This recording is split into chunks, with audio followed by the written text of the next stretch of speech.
Buonasera. Hello, welcome, good evening. I am your Dungeon Master. Hi. Welcome to Fate's Grip, episode 42, Home, Then Away. If anyone, you're a monster. If any Australian viewers are here, welcome, and you probably know the reference. I thought we might sneak that in. We're here with all of our dudes, so welcome. You're a dude. It's non-gender. Quit while you're ahead. Non-gender. Please quit while you're ahead. I swear. Okay, so we're going to start with some shout-outs. As of last week, we were on 865 followers. We are now over 900. 9,000.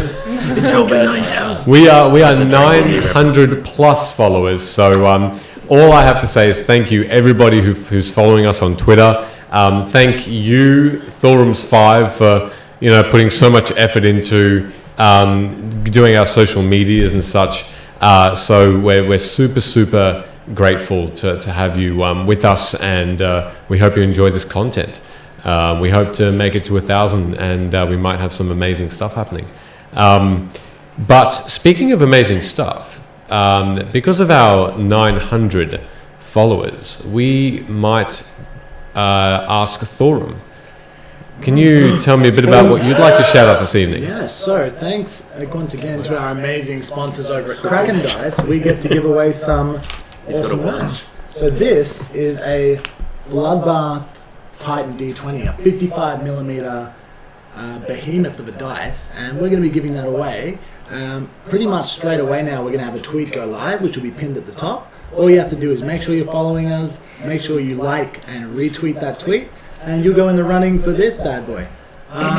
We'll be drawing that in 2 weeks. 2 weeks from today. So yeah, we're very excited to come back and announce the winner, and it's been very cool to have given out the merch that we already have. It's very nice to see those reactions and to give something back to you guys who come and watch us every week. So we appreciate it. Yeah, absolutely. Thank you very much. And if you can't be bothered taking the chance that you won't get your hands on one of these, and you want to just make sure that you get one and buy it, you can go to krakendice.com, because that is the Bloodbath Titan 55mm D20. And then you might end up with 2. Yeah. Cool. Thank you so much. Who else would like to go? Yeah, I'll shout out the YouTube channel. Check on there if you want to see any older episodes and need to catch up, or you're ducking in and out of these episodes. You can catch all the content on there, so like and subscribe. Beautiful. Thank you. Alright, that sounded like a question at the end. I know. Like and subscribe. Please. Yes, how it's that's do what it. we do. Boy, settle down. Don't speak to our followers like that. So rude. You're looking at me like it's my turn. I think you are the last. Lucky last. Oh, really? Yep. I thought Preston had something to say. He usually does. I would like to shout out... Actually, I have just another Australian-based creator. Part of what's been great about this community and building our following has been all of the amazing people that we've discovered online and been able to connect with. This person doesn't have Twitter, they're Instagram exclusive, but her name is Bex, and she makes 100% handmade dice, and I just purchased one off her recently. Check her out. Her dice sell out like no tomorrow. She offers Afterpay if you're like me and you are budget conscious and need to pay things off in 4 goes. 4 easy installments. 4 easy installments. Not sponsored by Afterpay. Like my love. Yeah. I bought this little dice. From my understanding, it's actually Critical Role themed. It's called Blooming Grove. And it's got some little dried flowers and little sparklies in it as well. Her name is Mithril Dice on Instagram, so just at Mithril Dice, MYTHRIL Dice. And she also does commissions, so if you're looking to get some dice designed, she'll do that for you. Super cool, obsessed with her. Yeah, check her out, she's great. Yeah, they're quite gorgeous. The camera doesn't do it justice. They're pretty amazing. No, yeah, they're pretty awesome. Nice. Chuck that Little- photo up on the Twitter. Yeah, it's Yeah. really pretty. She also sent me like this envelope that had a custom wax seal on it with her like logo on it. Do you have it? And yeah, somewhere at home. And it had a handwritten note in there that was like, "Hi Emily, thank you for purchasing Blooming Grove. Hope you love it. Blah blah blah." It was so sweet. And she gave me a little pouch as well and some stickers. So really cool. But yes, it is Mithril with a Y, Calamity, not an I. Post it in the chat. Jeez. Yeah, I'll post it in the chat. Awesome. Excellent. Anyone else want to thank you so much for that? Yeah, for creating such amazing dice. Thank you. So, I might actually share that one then. please. So I was debating whether I want to do it yet because I don't feel like it's ready. So but I I'm was gonna... right all along. Yes. So I have been working on a little project. Took me way too long to do this, but there is another Twitter account that gives a little bit of insight into one of our friends. I won't tell you who it is, but it might be Gunner. I don't know. It's called @Gunners_diary. It's essentially just like reflections and inner thoughts about things that have happened in the sessions from Gunner's perspective, framed in a way that he's writing in his diary. So if you would like to check that out, that's on Twitter @Gunners_diary. It also retweets. It's a bot. It's got my tweets in there, but it's also retweeting like It's a other bot. D&D stuff. Don't interact with it. It's a bot. It won't reply to you. I'm sorry. Not until I can figure out how to log Follow into it, it. but don't interact. Follow with it because it does retweet some really cool like D&D related content if you just want that kind of popping up on your stream as well. But hopefully that will flourish into something more later on. That's amazing. Thank you. That's, Also, that's let us awesome. know what you think of our little character.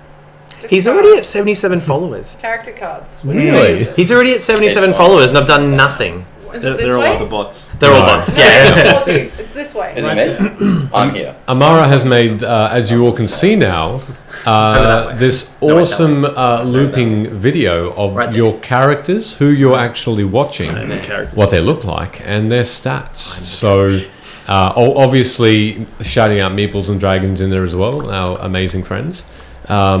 Check out their online store. Awesome. All right. Well, with that in mind, shall we head into it? Yeah? Yeah, Sweet? right. Okay. Yeah, I guess we're all here. We're all here? Are we sure? Actually, yeah, right. Okay. Well, Fucking shit.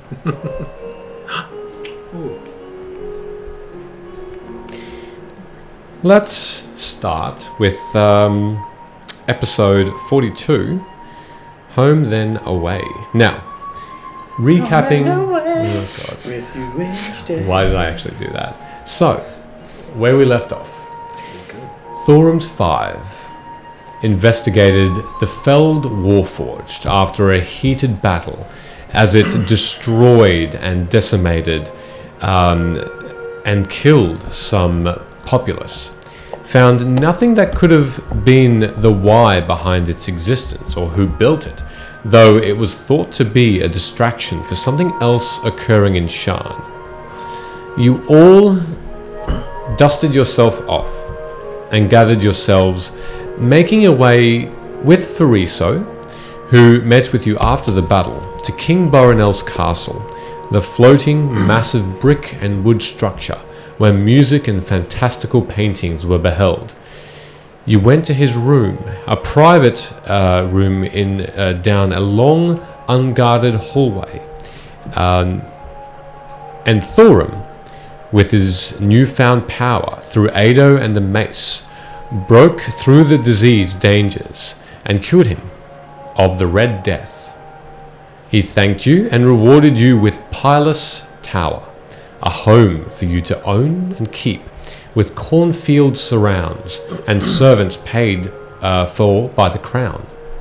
As well as this, he also offered up your very own private airship, called the Kite's Wind, captained by Ildov Krog, who is awaiting you, perhaps at the end or during the week, to investigate your new home.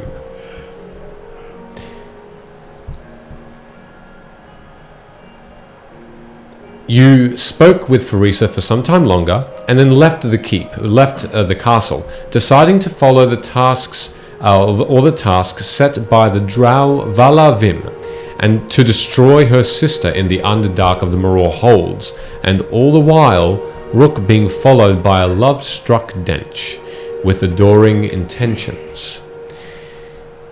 The time frame for these That endeavors. was so good. The time frame for these endeavors was 1 week. And so you are standing outside as we leave this Thorum's 5, outside the castle of King Borinel in Sharn. And you are just surrounded by yourselves and some populace as you start to, if you want to say anything amongst yourselves, feel free to. And then you will depart to undergo these tasks. So, with a clear, fine day in front of you, would you like to interact with each other before departing and going your separate ways for the week? Or would you like to simply depart? What would you like to do? Where are we exactly? You're standing directly in front of the castle of King Borinel in Sharn.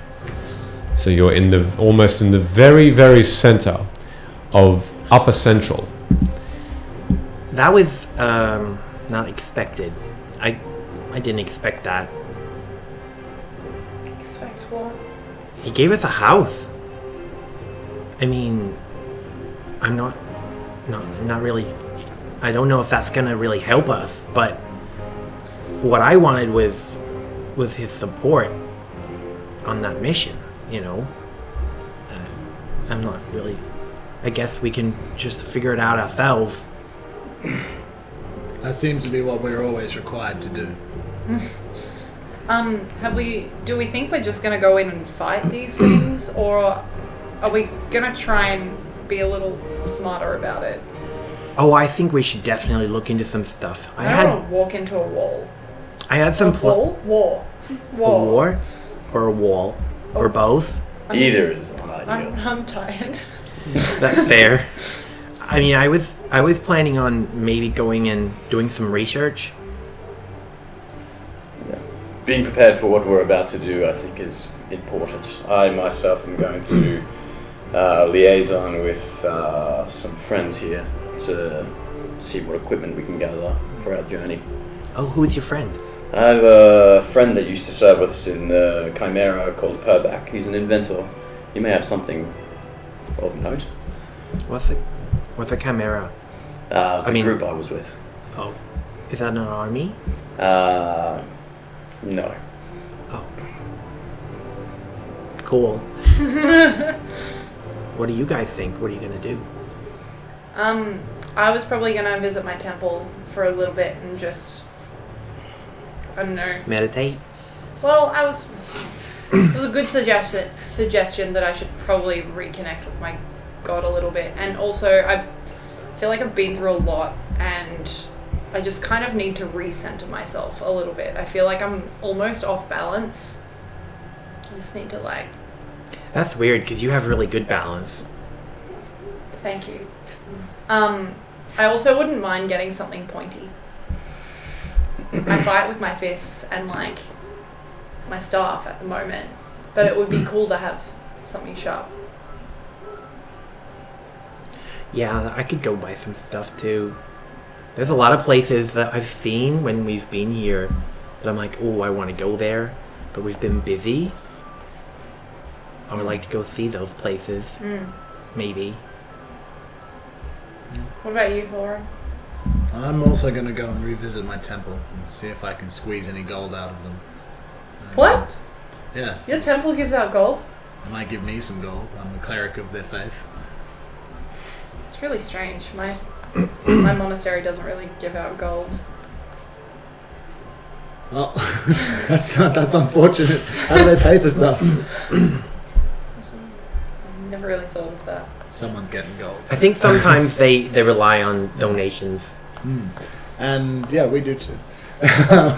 And I do as well. I'm going to get some donations. We also, I'm going to buy some more diamonds while we're here in the. I know those two activities don't go very hand in hand, but after I visit, Why do you need diamonds for? well, the magic that I tried to use to revive Rook when he was petrified required diamonds, and so I tried to use crystals in their place, and it didn't work. So I need the diamond powder. It seemed to work. He's here now. No, that was not my power that did that. That's right, you're pretty weak, eh? Yes. He's not weak. He's just lazy. Maybe we should fist fight later. Yes, let's have a fist off later. So then I fist fight, fisticuffs. Do you know what? I would really like to see Dench and you Thorem fight. Where's Dench? Oh, there he is. Well, aside from that, visiting my temple and Maybe doing you guys some should shopping. fight. Are you adept at hand-to-hand combat? Not even a little bit. Maybe you could learn It how to seems- do hand-to-hand combat. It seems Amara wants to You've got a whole see you week. beaten then.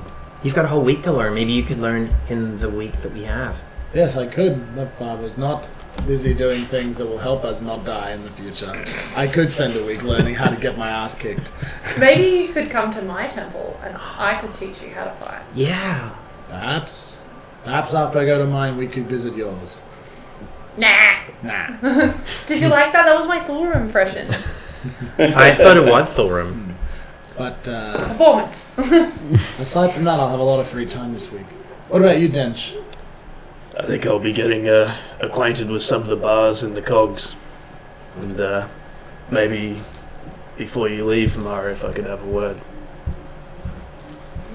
Okay. Kinda Is does Gunnar that. actually doing that? Yeah. Yeah, okay, if you want. Are you At sure some- you don't want to have a word with Rook, you know? At some point, I will find myself in the cogs, I think. Did you want to meet up? I might need a moment. Or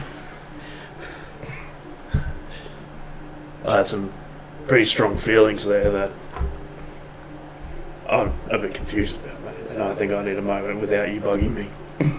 are you still being affected by that charm potion? Mate, I know it's a magical effect, but it's hard to close the bottle once it's open. Oh, Denchi's got a lot of love to give. Ah, okay. Maybe Please I tell me should that's leave you in. Not without On challenge. your own.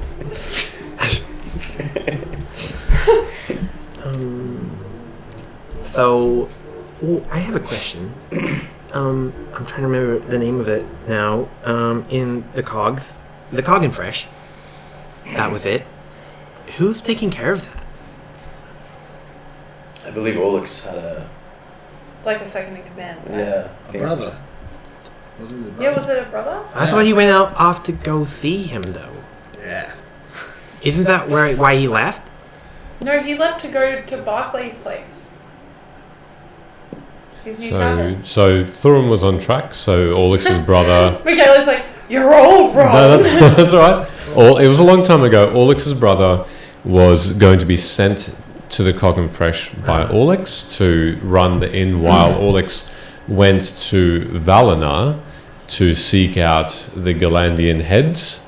And on the way through Thorum and Barclays' request, speak nothing but the heroics of Thorum's That's Five. right.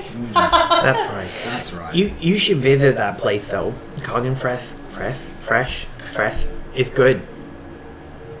If I drop your names there, will I get a discount? Probably. I don't know. Good to know. It can't hurt to try. You should drop the Maybe name of we Barclays should- the Viper. That will get you a discount.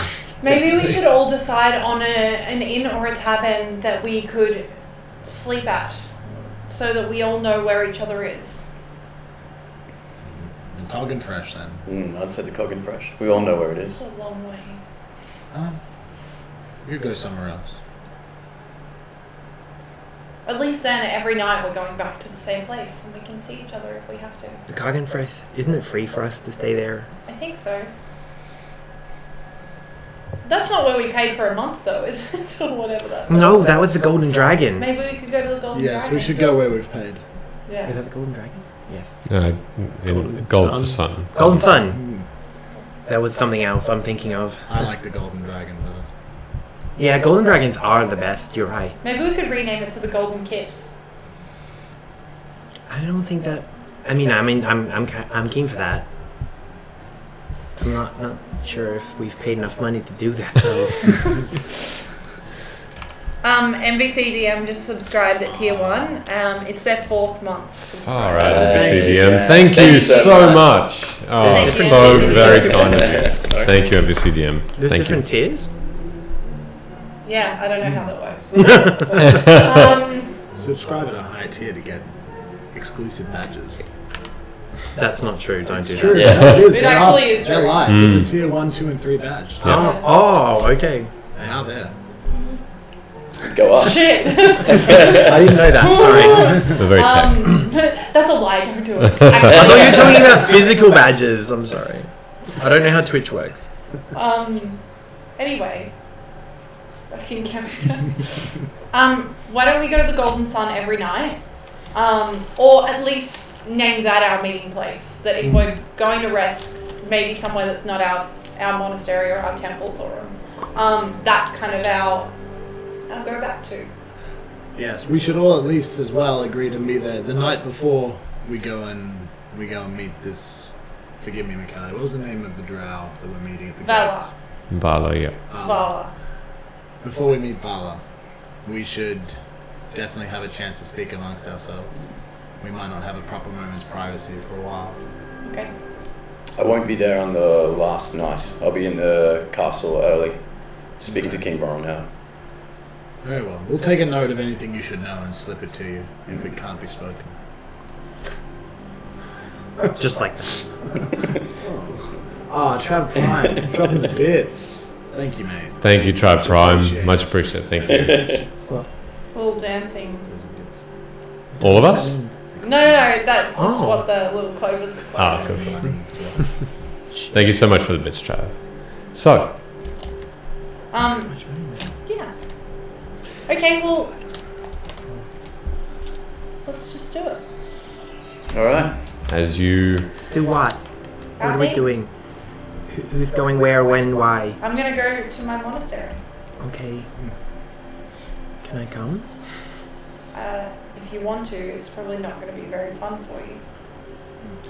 I'm going to do some training. You said you needed to go shopping, and I also need to buy things. Okay. Let's do that. Ah. The invitation is welcome to any of you who would go with me. I'm going to train before I shop. You're gonna wait.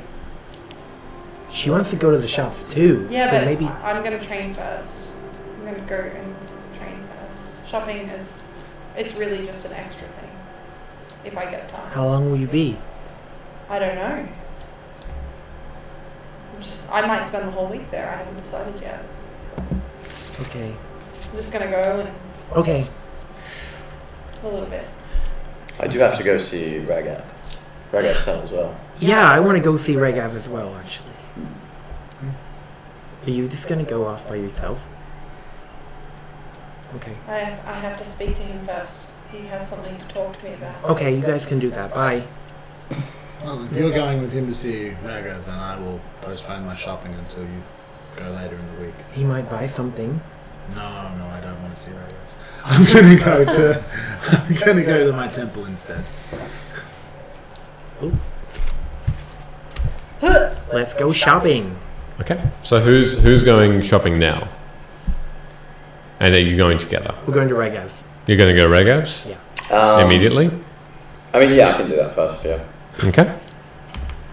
So Gunnar and Rook together start to make their way away. Remember, you've got a week, so don't feel like this is your only opportunity to go to Regav's if you want to go later. But as you two head off Thorum, you start to make your way to your temple immediately. Okay.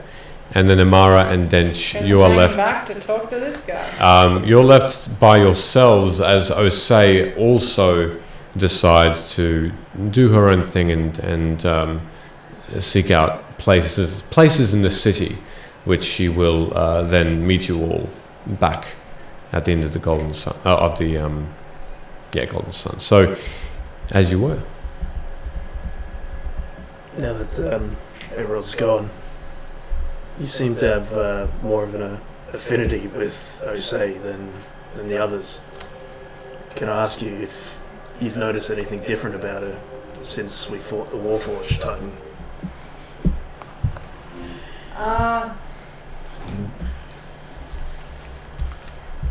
Have I?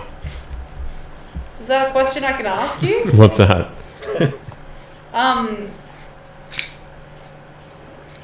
Shit. Okay. Ask again. Sorry. No, sorry. I didn't see the dance drop, so I was like, what the hell is going on? Have I noticed anything different with Osei's behaviour since the Warforged? That's what he asked me. Make an insight check just for the purposes of. This is my mythical dice, which is raw, so I can't see the numbers.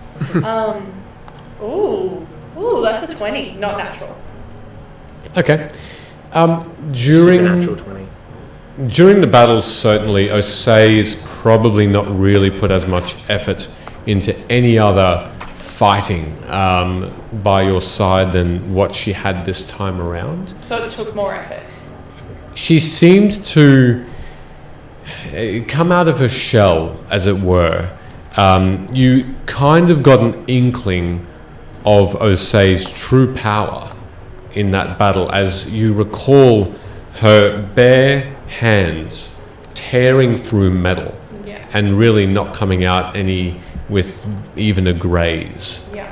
So she certainly has power behind those fairly thin feminine arms from her most likely vampiric background. Yeah. And the strength that's brought.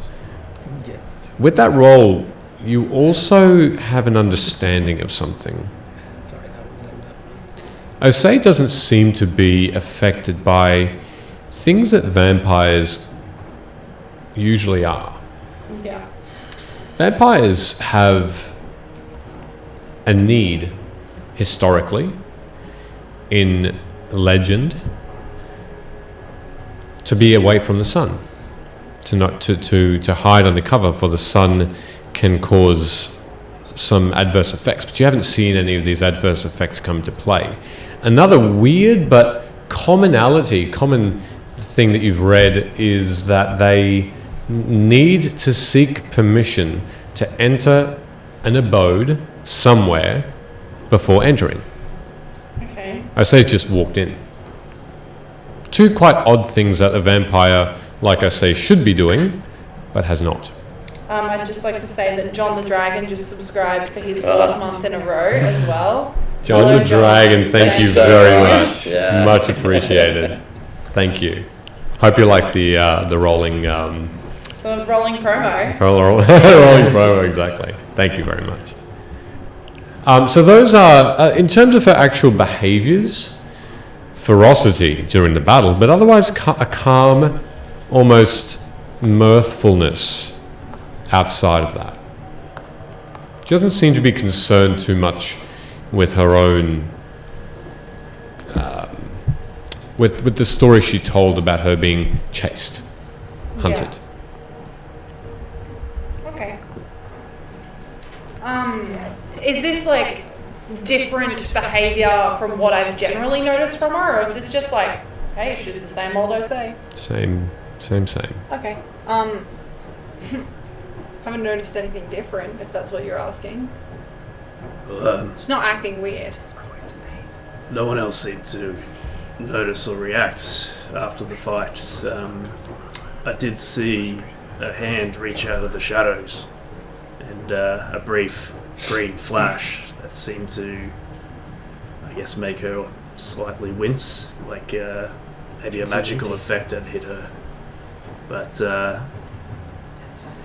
was concerned at first that that magic geezer that you guys all seem sus on. He wasn't. Farizo? Yeah, that one. I wouldn't say I am sus on him, but okay. Thorum seems a bit sus on him at the moment.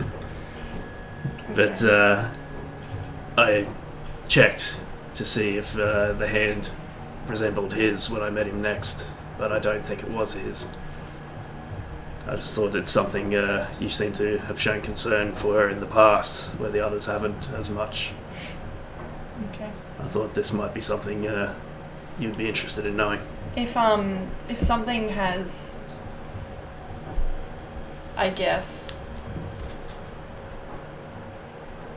cast a spell or a curse on her, I haven't noticed anything like from the way she's acting. It's concerning. Thank you. I did see Farizo approaching after the fight.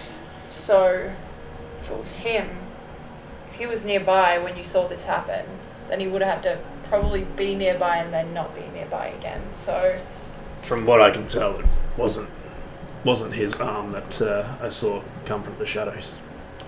I do know that there are people that probably wouldn't be so happy with seeing Osei. But if it was anyone like that, then they didn't make themselves known.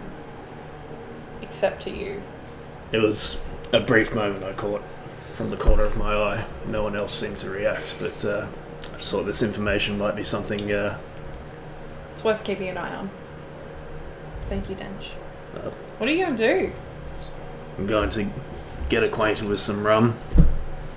Might troll the cogs to see if I can get a bit of information about that Warforged. We'll see. Guess so. Maybe get in a scruff. Well, if you do need a room, you can meet us at the Golden Sun.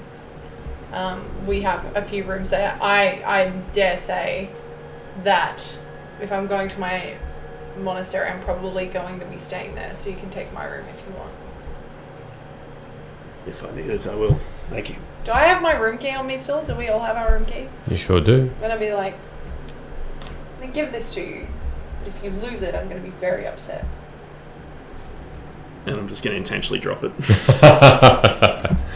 Can I like try and kick it up at him? Like Yeah. like not to hit him. Yeah, just sure. like kind of Yeah, like just a flick it up, like to try make and a catch dexterity check for me. As you just, your monk ability is just watch it slowly fall. it. My monk abilities don't do much. It's a 9. A 9? Okay, can you do me a favor and just roll an unarmed attack damage, if that's okay? Just whatever your unarmed attack, unarmed damage would be. Mine's an actual roll. Falling in love. He's getting beaten up. Oh no. I've just rearranged all my dice, so excuse me while I take 10 minutes to figure out which slot. How did you rearrange them again? By By color? actual dice this time. Good. Oh, it's max damage. It's 9 points of damage. So, Dench, you watch as you both look at the key falling, and in slow-mo, you notice that Amara's foot just comes out of nowhere to try and... It looks unintentional, but your shin just gets knocked from under you, and you almost fall on your face, but you right yourself with a couple of quick changing of your postures, and it slams up against your shin bone and just causes you to just yell in pain. You take 9 points of damage. The key just clink, clink, clink on the ground. I told you I would be upset. Jeez, it's just a joke, alright? Maybe you want to go around of hand-in-hand combat, bit of training during the week. I'm not too good at hand-to-hand combat. Deception. My shin would beg I to can roll differ. deception. Is he smart enough to notice though? Do you want to roll inside to see if she's lying? Sure. Go Fuck. for it. My deception modifier is +0, but I rolled an 18, so... A -1 for insight, so 7. Yeah, she's not very good. I'm being legit. Could have sworn you monks were known for your hand-to-hand combat. How do you know I'm a monk? You don't know. Well, I met you after we got back from the dream space, we were at your monastery. Yeah, Yes. Well, Denshin might not be good with a lot of things, but he's got eyes. That's true. These peepers work all right. I'd like to thank the 3 bots that just spammed our chat, asking if we want to be famous. Oh, fantastic. Yes. What a silly question. Cool. Well then, I guess I'll limp out of here. And I'll start limping off towards the cogs. Okay. With that, Dench, I'll actually start with you, if that's okay. We all need to Guess leave you're the the room. favourite then. You make your way down, and you know the city a fair bit by now, and you, with a featherfall token, just loosely in your hand, just in case, perhaps someone that you've defeated in an arm wrestle or a hand-to-hand combat or a brawl might be behind you, ready to push you off one of these platforms. You sort of have always had it with you, and just as a just in case. You look around you as you casually walk away from Thorm's 5, and you decide to just check out the crossbow's origins in a little bit more detail to make sure that there isn't any more information that can be gleaned for your newfound companions. As you descend into the cogs, you are fully aware that the last level between Lower Jura and the cogs are steep steps, and no platforms go up and down, and you do descend without railing, and you look down and you see this sheer fall on the right hand side. The left hand side just sheer rock, bedrock of different stones as you walk down. As you walk past the familiar looking forges and small lava pools that make up this hot mess of industry, make me an investigation check while you start to ask around about this crossbow. Look how happy he is. No, No, it's not It's a a- happy love. that one. Oh. Okay. It's weird. This time of day, the crowds are fairly tight knit. It's actually difficult for you to get someone's attention simply by the fact that they all seem to be going. I'll get a drink later, I promise. I'll do 2 sips. But thank you. We are hydrated. By just the sheer amount of people, they seem to simply ignore you as you try and stop someone. They sort of push you out of the way and just continue with their backpacks worth of tools or their bags worth of timber parts that are going here and there. You hear the familiar sounds of echoed bangs of metal on metal as the forges are lit and swords and shields are being made. You hear ruckus from several inns. You see people shaking out carpets and clothes, hanging up clothes from within the bedrock. These homes have been built, and so you pass many blocks of them before you come to a set of shops that do sell pieces of or just actual bows and crossbows. This particular set of shops are just packed with what look to be ranged weapons of all varieties, even to the point of there being quite a large centerpiece of a small scorpion, a ballista that simply just looks like it's ready to fire this enormous arrow that would probably go through about 5 people before it stopped. Hefty, and you see this tall, muscular, half-orc woman, this light green skin, this black hair in a bun, look at you with these green eyes. You like what you see. Far out. Oh, Is this a lady of the night? give her I'll give her a look up and down, and then reply in Orc. Ah. How could I not with something so lovely standing in before me?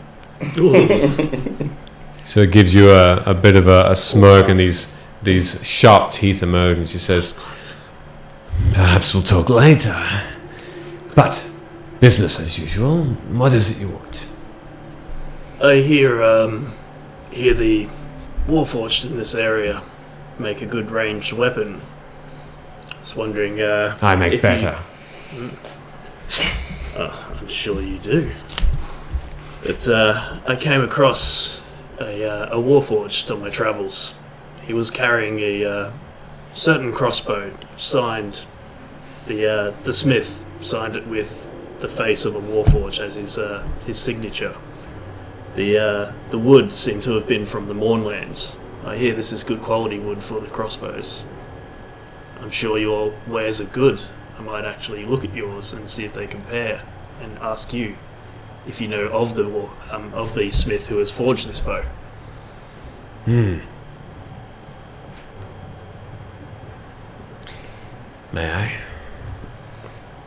I don't actually have the bow. I do. No. No. Where is it? Fripp had Yeah. it. Didn't. So she's just asking you for it. Okay, so, That's all right. it's just a bow I've seen before. I was hoping someone here would know the signature I noticed upon it. You see, it's just a face of a Warforged. On the crossbow.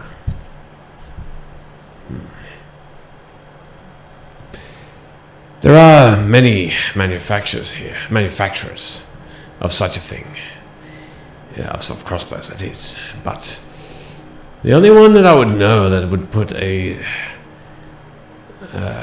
his own mark on something like that.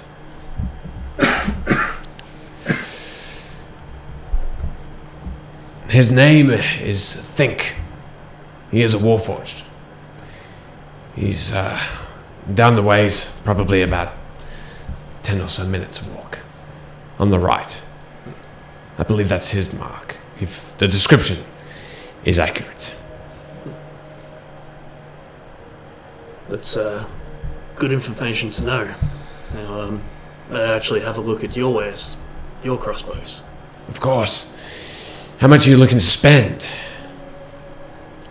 On a bit of a budget at the moment, so say 100 gold.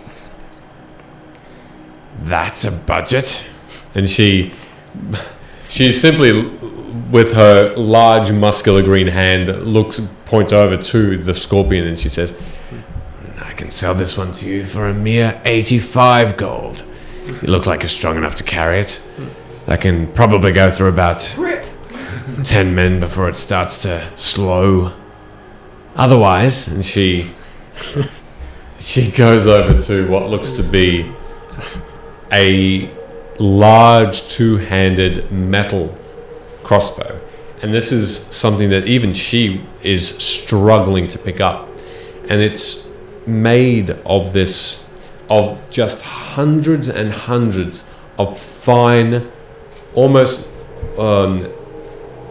probably like what do you call it, like string sized metal, hundreds and hundreds of them side by side, and so intricately masterworked that you can see that there's a perfect symmetry or a perfect spacing between each individual mark, almost like hair on a head, and well combed. And she sort of picks this up and she puts it onto a little box that she has in front of her.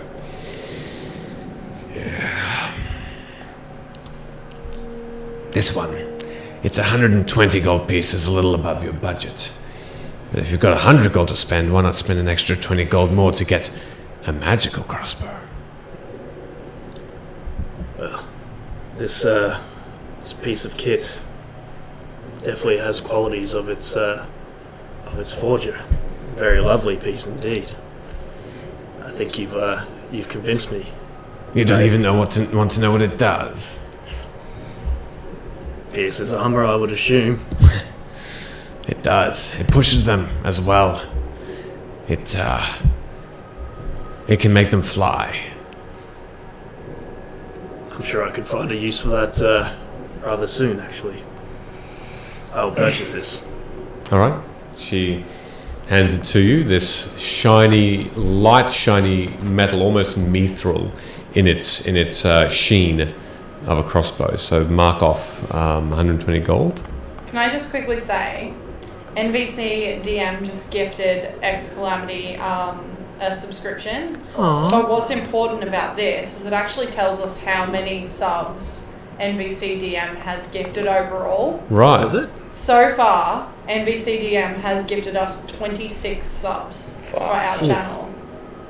Thank you so much. Yeah, That's huge. jeez. That is a That's lot of massive. subs. Christ. Huge. I think that deserves that. Fuck. Yeah, thank you so much, man. Appreciate that. That's mind-boggling. Yeah. FBCDM. Exclamity! Welcome to the substream. Again, but X Calamity's been like gifted a sub every month. It was like, I'm here. FBCDM, thank you so much. We love you so much for that. Appreciate it. Thank you. Mood So, break. yeah. What would you like to do? Thank you for this conversation and this bit of kit, but I must go and see to this Warforged. Maybe meet you later at the Coggin Fresh. I'll be there for some time. A fine inn. Perhaps when I close the shop at night, it will also be a very nice digestive. Until then. And I'll start to make my way in the direction she pointed to this Warforged. Crossbows, get your crossbows, get your bows, the finest in the cogs. And as you start walking away, you hear her voice shout and advertise. A couple more people start to come in and just feel and touch and just have, and pick up some of her wares as you start making your way through that packed crowd towards the direction of the Warforged. So, Gunnar, you're going to go to Ragav Sol's shop with Rook. Is that right? Okay, Ragav's Regalia.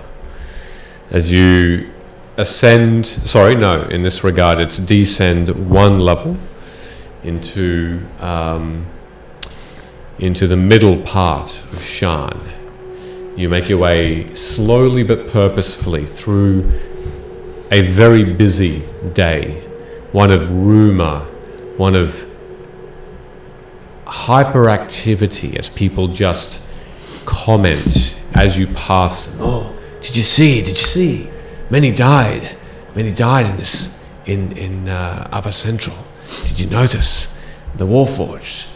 No, I didn't notice that. Oh, well, what do you mean? No. And all this rumor mongering going on. You also hear people advertising the Korenberg and the Shan Daily newspapers. Get your newspapers here! Attacking Shan! Is Shan safe? And all that's happening around you as well as you continue to walk your way. What time of day is it? Probably mid-morning. It's the same morning of the attack, and they've already published it. Wow. Very efficient. It's almost like magic.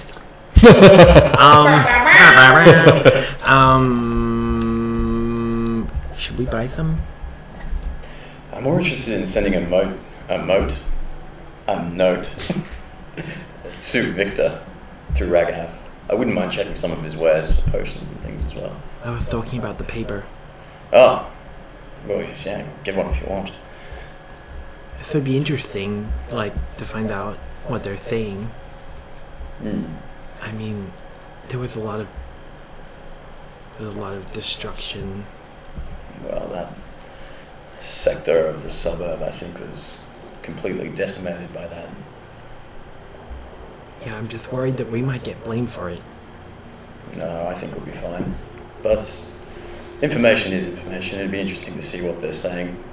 Have you seen those Avenger movies? They got in trouble for it. No. Oh, never mind. Okay, I'm gonna go buy a paper. Buy paper. That was terrible. What was? The glitch in the Matrix. Gunner's smarter than you think. You walk up to probably a young adult half elf who exchanges. He asks for 3 copper pieces for a newspaper.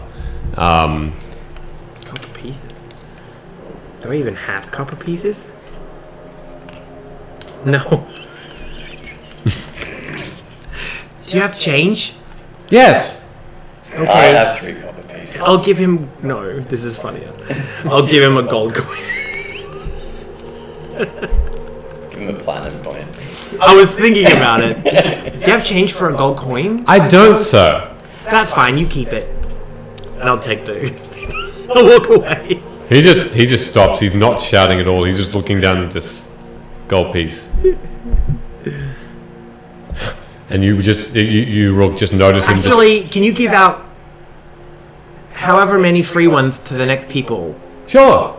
And he just starts to hand these out. And no, he just starts to. Yeah, here, you have one. You have one. Tell him it's courtesy of the 5. Courtesy of the 5. Here, there you are. Courtesy of the 5. And you see people just patrons and citizens and shopkeepers just. Oh, okay. The news should be free. I hope the information is good on our side. Well, if it's not, then we'll just have to go into damage control and bribe people.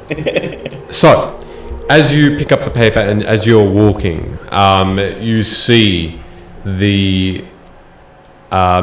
You open up and it's on the front page, and you notice that there is an enormous, very, very detailed sketch of a large warforged that doesn't look specifically like the one that you felled. It has a lot more limbs. It's very much over dramatized. It looks like it has like 3 limbs on each side. It looks like its head is a huge metallic lion head. It looks like it has these enormous metallic wings on the outside. It looks like it's about triple the size of the very minor drawings of the buildings beside it.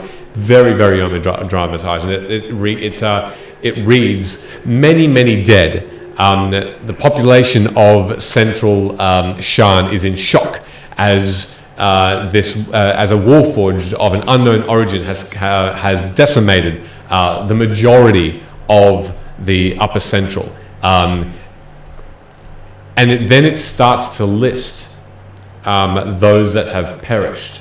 It seems, and the list is probably about a page and a half long of fairly large writing, but you count about at least 50 or 60 people during that. Okay. Does it say anything about us? Not to your knowledge, no. Does it say how the Warforged was defeated? No. All it says in there is it had been destroyed. Guards were on hand to assist with the wounded. House Jurasco came to assist as well, describing sites of one of the great archmages of Arcanix coming in at the I guess ultimate moment. You notice that it reads that witnesses say that the guards fought valiantly, but some of them died as well. That rock and mortar just flew in all directions. It's very, again, just that over dramatization. Who wrote this? Who wrote this? Are you looking for an author?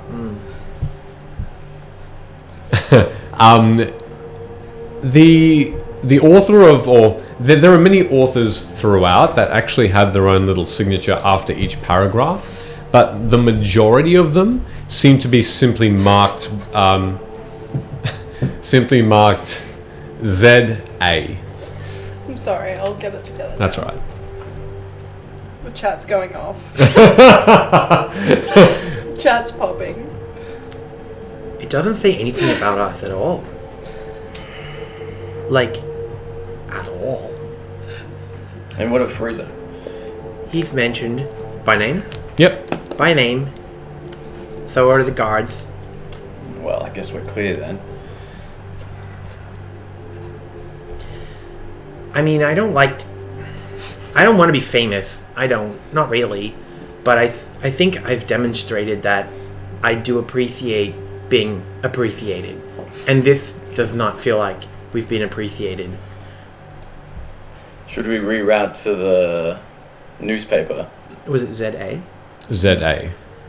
It says here it was written by a ZA. There's no name. I think we should look into this if we have time. If, only if. This isn't a big thing.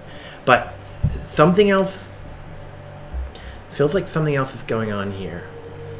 For now, I think you should keep that from Thorum as well. It would be clearly upset. Oh, I've already sent him a message. Just kidding, I haven't. But I definitely will tell him. Is it important that we're mentioned?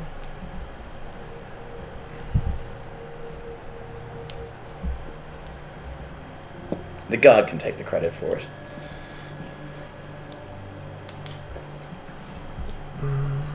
It is important that they look competent, particularly with Yes, the true. Warforged That is on true. the doorstep. That is true. Maybe you're right. But something smells off to me here. And it's not Thorum. I do smirk at that. We'll follow this up. Gunnar says it without a hint of sarcasm either. That is just like deadpan. Like he's like, it's not Thorum this time. Okay, let's go. All right. As you continue to make your way, Making my way. We're stuck to you there, so. you end up at the familiar-looking tower that houses Regav's regalia. You can see that his shop is just as busy as any other in Shan currently, whether that be a trade cart or just any old shop. It's almost packed to the brim with customers who Regav you see as you're walking towards over that bridge towards his white wooden framed beautiful large windowed emporium. You almost can't quite fit into the front door, but a couple of gnomes that look like they've got fine jewelry around their necks and their wrists just sort of jut out of the door and allow you a bit of space. Within the room you hear, and it's just that same one level, which is probably about 15 meters deep. So it's quite a large room with the desk sort of halfway into a back room, and then on the left you see just a room filled with magical items and items of all kinds, and many people, and you can see above you the familiar look of floating items as well that just seem to hover, one of them being taken down magically as sort of Regav's cell is there. He's sort of making a movement. You can overhear him in this ruckus. Oh yes, this is a very nice piece, and he's just explaining what looks to be just a large thigh bone that just looks like it's been sharpened down on one end to a customer.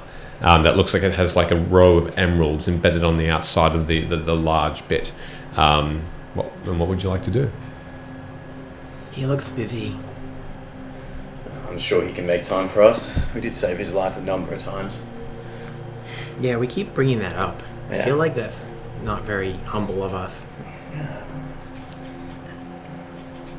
But probably right, but it does help us. sure. Well, you can go. I think you have some pressing business. I'm gonna look around. Yes, please. Ragav. Oh, He's like with a customer. excuse me, I've just got. Excuse me, yeah. He just almost with his large blue hand, this white hair on the outside. He just sort of almost Palms them away. pushes slowly, and you can see these two halflings just get actually off their feet and almost trip over each other as he just parts the desk in front of him and this counter in front of him. Oh, come over. Oh, it's great to see you. Where are the others? They're running errands. Well, that's fine. It's not really common for me to see just you two, but all the better. I can make this more personal to you. Hey, everyone, we're closed. And you watch as he goes around the counter and just starts ushering people out of the door. A few people, a couple of elven males just go, oh. And they get jostled out and no, we're closed for the next half an hour. I've gotta eat. And he just a good 20 to 25 people just get slowly pushed out the door. He closes the door behind him. Can I say, as he's closing the door, because like I didn't quite follow him. I would have been close by looking at some kind of trinket. Yeah. I get pushed out the door with everyone else, and I'm just standing outside holding the string, going. What you're holding at the moment is a skull of what looks to be a rodent of some kind that looks to have a couple of pearls for eyes and this beautiful white polish to it that sheens, and it does have a slight magical effect to it. You're not quite sure what. And Regav looks at you once everything is closed and says, "Oh, where's Gunnar?" I'm not sure. Oh, I'm sorry. And he opens the door, and just this crowd is starting to disperse. Some of them are still looking in. Oh, Gunnar, I'm so sorry. He grabs you by the scuff of the shoulder and just lifts you easily back in. And he slams the door behind him. You hear that a little bell go ding ding ding ding ding ding. Peace and quiet at last, am I right? Oh, it's so good to see you. I can have that back, thanks. He's holding me by the scuff. Yeah. So like, when he picks me up, I almost drop it, and I'm telekinetically holding it, and I just sort of move it to his hand. I am always impressed by your magical ability, but thank you. And he sort of puts it into his pocket, half in his pocket, and then he looks at you and says, "Oh, unless you wanted to purchase it, it's quite a piece." Maybe in a second. Okay. I think Rook had something he wanted to say. One. Oh, okay. Yes, Rook. How can I? That was a little joke. Go on. Oh, I get it. I wanted to ask you about a few things, and if you could... Yeah, of course. Send a message to a friend of mine. Oh, okay. Who is this friend? Victor. I Okay. believe you sent a message to him on my behalf. I have. What's the... are you telling me in private? Is Gunnar allowed to hear? Do you just want to write it down and I can just send it straight away? It's not private, but I will write it down and send it off. Fair enough. Are you... And then, if it's possible, I take the time to scribe what I... Taking my time. Do you want to mention to him what you wrote? Or do you want to leave it? Yeah, do you want me to send you a copy? Yeah, just send him a copy. Yeah. That's fine. Because I imagine I'd be writing it, and if you... Yeah, Gunnar will definitely. Yeah, peek on Yeah, it. Yeah. cool. Okay. I'll send it to you in a sec. Sure. As I'm writing that, I say to him, my friend, I know that you've travelled far. Could you tell us anything of the Mora Holds? Mora Holds, yeah. That's where the dwarves are. House Kundarak owns the banks there. A very rich area. They mine lots. Very stubborn lot, dwarves, but that's just history for you. Some trouble going on down there. Not really something I'm aware of, but... Yes, we've been set on an errand from King Boronel to end a drow menace that's taken hold in the Mora Holds. Oh, I really wouldn't go if I were you. That's That sounds pretty dangerous. I kind of want to see you back in one piece. Well, this is why we come to see you. Oh no, I'm not coming with you. No, I'm so sorry, but I'm not stepping foot in what is rumored to be a very let's just call it a lost cause. Why lost cause? Well, from what I hear, it's a country that's under siege, and the dwarves are not handling this disease very well. That's just the rumor I have. Ragav, I wouldn't ask you to risk your life coming with us, but I would ask, we are to understand that the menace will be facing a drow military force. Would you have any trinkets or potions to better prepare us for when we go on this journey? Oh yeah, let me have a bit of a look, and he I'll continue writing the note then. So you're just wanting something that the drow are not going to really like very much. Either that or help us, support us, and keep us alive a lot longer. Well, if you're going to go down to the Merle Holds, then it's going to be dark, so you kind of want some light, most likely. I can give you a torch that doesn't go out.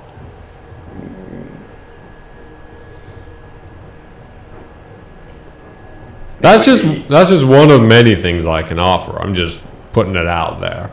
Our contact mentioned that using stealth might be opportunity with this light. Oh yeah. Be able to be seen by others. Oh yeah. So you probably want to use it wisely. It's on command that you can turn it on and off. It might save. What's the command? Basically, just you touch it. Like this? Yeah. And then you just say light in Elvish. What? I can say that. I'm going to say that. He hasn't brought it out yet. Oh. So nothing happens. Damn. Yep. No, you have to touch the torch, and then it's gonna do it for you. Okay. Yeah. So, so you want something that the elves are not gonna like very much? That's easy. And he goes around the one of the sides of his, or he goes out the back actually, and you hear for maybe a couple of minutes some rummaging around and whatnot, and he shouts back, "How much do you want to spend? Obviously I'll give you a discount, but what's your budget?" That's a good question. What are you looking to spend? I'm not. Remember, this may be a journey we may not come back from. Gold. Yeah. I've only got about 2,000 gold. Yeah, more than I do, my friend. Oh, okay. This is why we need He's on a budget. I'm on a budget. I've only got 2,000 gold. Okay, and he brings out this this tray, and on this tray made of this lovely light brown leather with a lovely wooden sort of double handle, he puts it onto the counter, and you see this torch has a silver sort of handle which ends in sort of like a gold cage that inside has a candle in it that's actually quite bright, and it's a lot brighter than a candle should be, and it's glowing. He says, "No, that's not the lightest it can go. It has a few levels. Anyway, this one," and he points to what looks to be a small, like a locket, with a golden outside that's webbed, and within it this purple stone with an image of like a scenery of rock and mountain, and he sort of hands it to you, and it's on this little gold chain. He says, "This one is pretty good. The drow can be really sneaky with their spells. So if someone casts something on you, you can you can make it just not happen. Like counterspell. Yeah, that's the one I forgot for a moment. Does this have will or does this have a number of charges Oh yeah, you can use it about 3 times a day. a day? How much is it? This one here is about, well, with the discount, 1,500 gold pieces. With the discount. Yeah. And this one, and he points to what looks to be actually a what's it called? I nearly had it. Like a diamond shaped, but it's a ruby. And Garnet? like a garnet, but it's shaped like a Triangle? Rhomboid? yes, that one, yes. Is it rhomboid? Something like that. Rhomboid or something like that. But Rhombus. Roomba. that's the one. He hands that to you and he says, well as that, in case you come across any traps, they can glow so you know that there are traps in front of you. How much is that one? Well, that one there is about 700 gold pieces with the discount. That could be useful. Yes, I feel like the moral holes may be littered with traps. 700 gold. Did you hear someone laugh? Yeah, I've got the drow have been also known to be really sneaky with their poisons. So I've got something that you can wear that will make you immune to their poisons. For how long? That will last probably about an hour a day. And how much is this? That one there is about 550 gold pieces with the discount. Let me, I think it's family and friends discount, not staff discount. these items would be useful, but I just don't have the money. Out of interest, Maybe we can make some money while we're here. potentially. Does anyone have a need to be? Yeah, that's nice. I like that. That's good. I forgot to do it. At the That's start. all right. I'm sorry.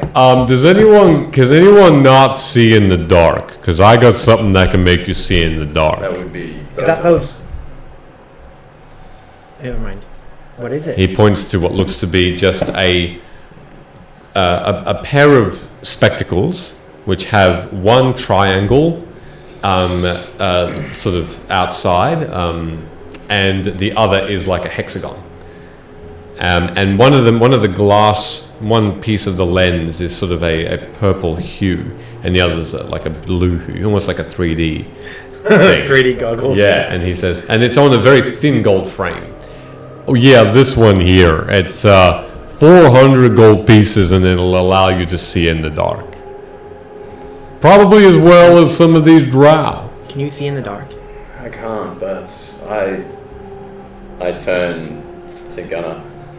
It's possible that Purback may have something like this already.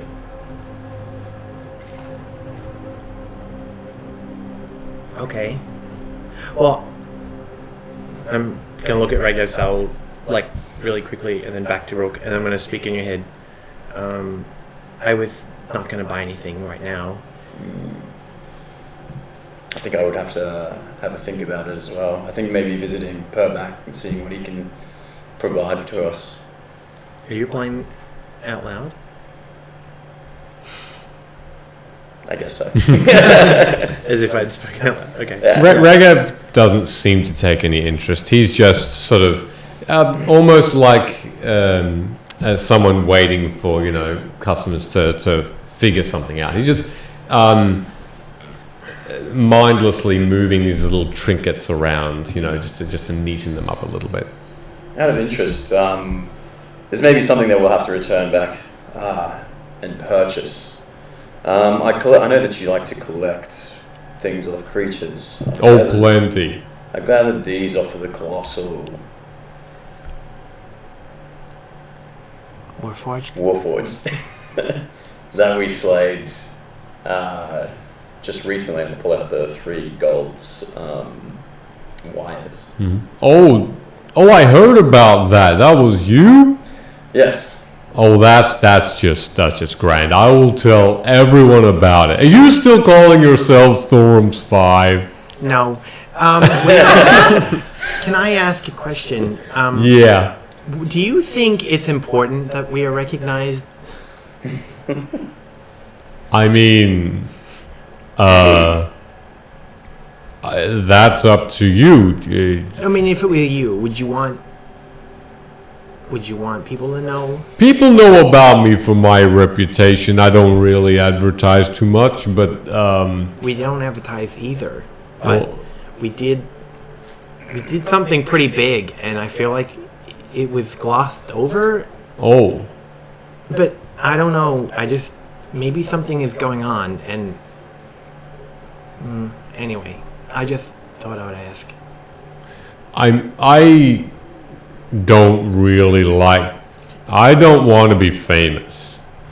Personally, I feel like if I am, people might think that I've got something that they want, and then they come and they steal and burn my shop down. Wait, that's already happened. It already happened, yeah. For me, it's more of a principle, though. Like, just deserve, you know?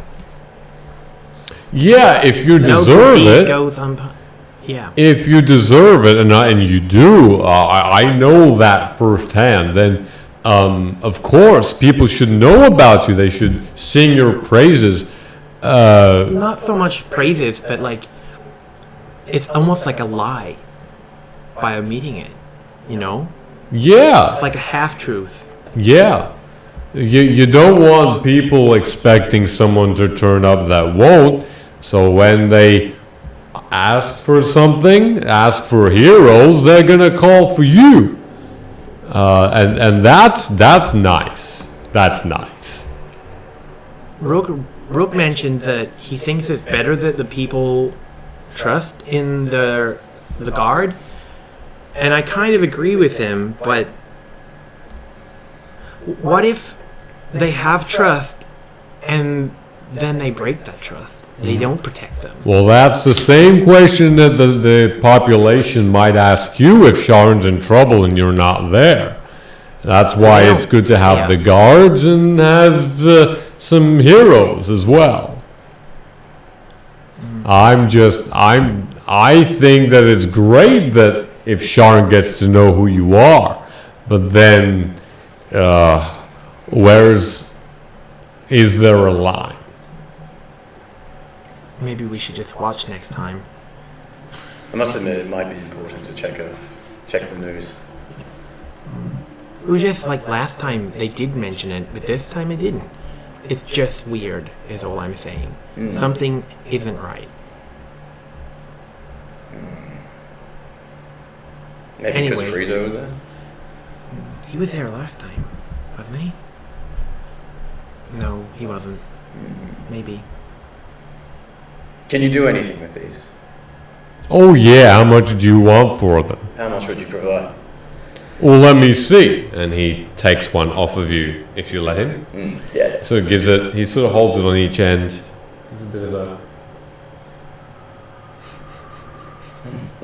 So it blows on a little bit. You can see very thin golden specks, sort of almost like dust, golden dust, just shoot off it. It glows a little bit brighter. Oh yeah, this is nice. Yeah. So it moves it around a little bit like this. Well, I'll give you 500 gold pieces each for these, thank you. Each. Oh yeah. What would you use them for? Oh well, that's information that's a little bit. I can sell it for a hefty sum. It's used for a number of things. These things. I mean, similar to what where you got them from, they can be built into automatons that can then be controlled by someone, and that's not easy. These are already manufactured. There's not a whole lot of things that they need to do after that to actually make one of these. It's the time, which can take about several months. I was wondering if you could use it as a bowstring.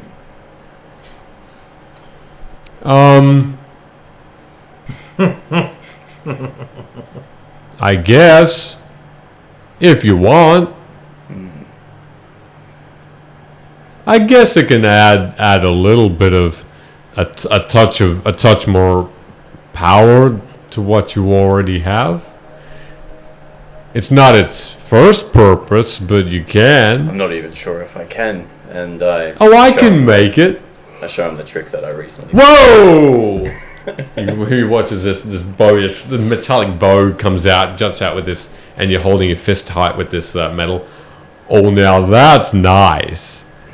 Whatever happened there, Rook? That's a long story. He died. I'm not even quite sure what happened. What? He died. Okay, it is a long story then. Perhaps another time, but I'm certainly glad you're in one piece.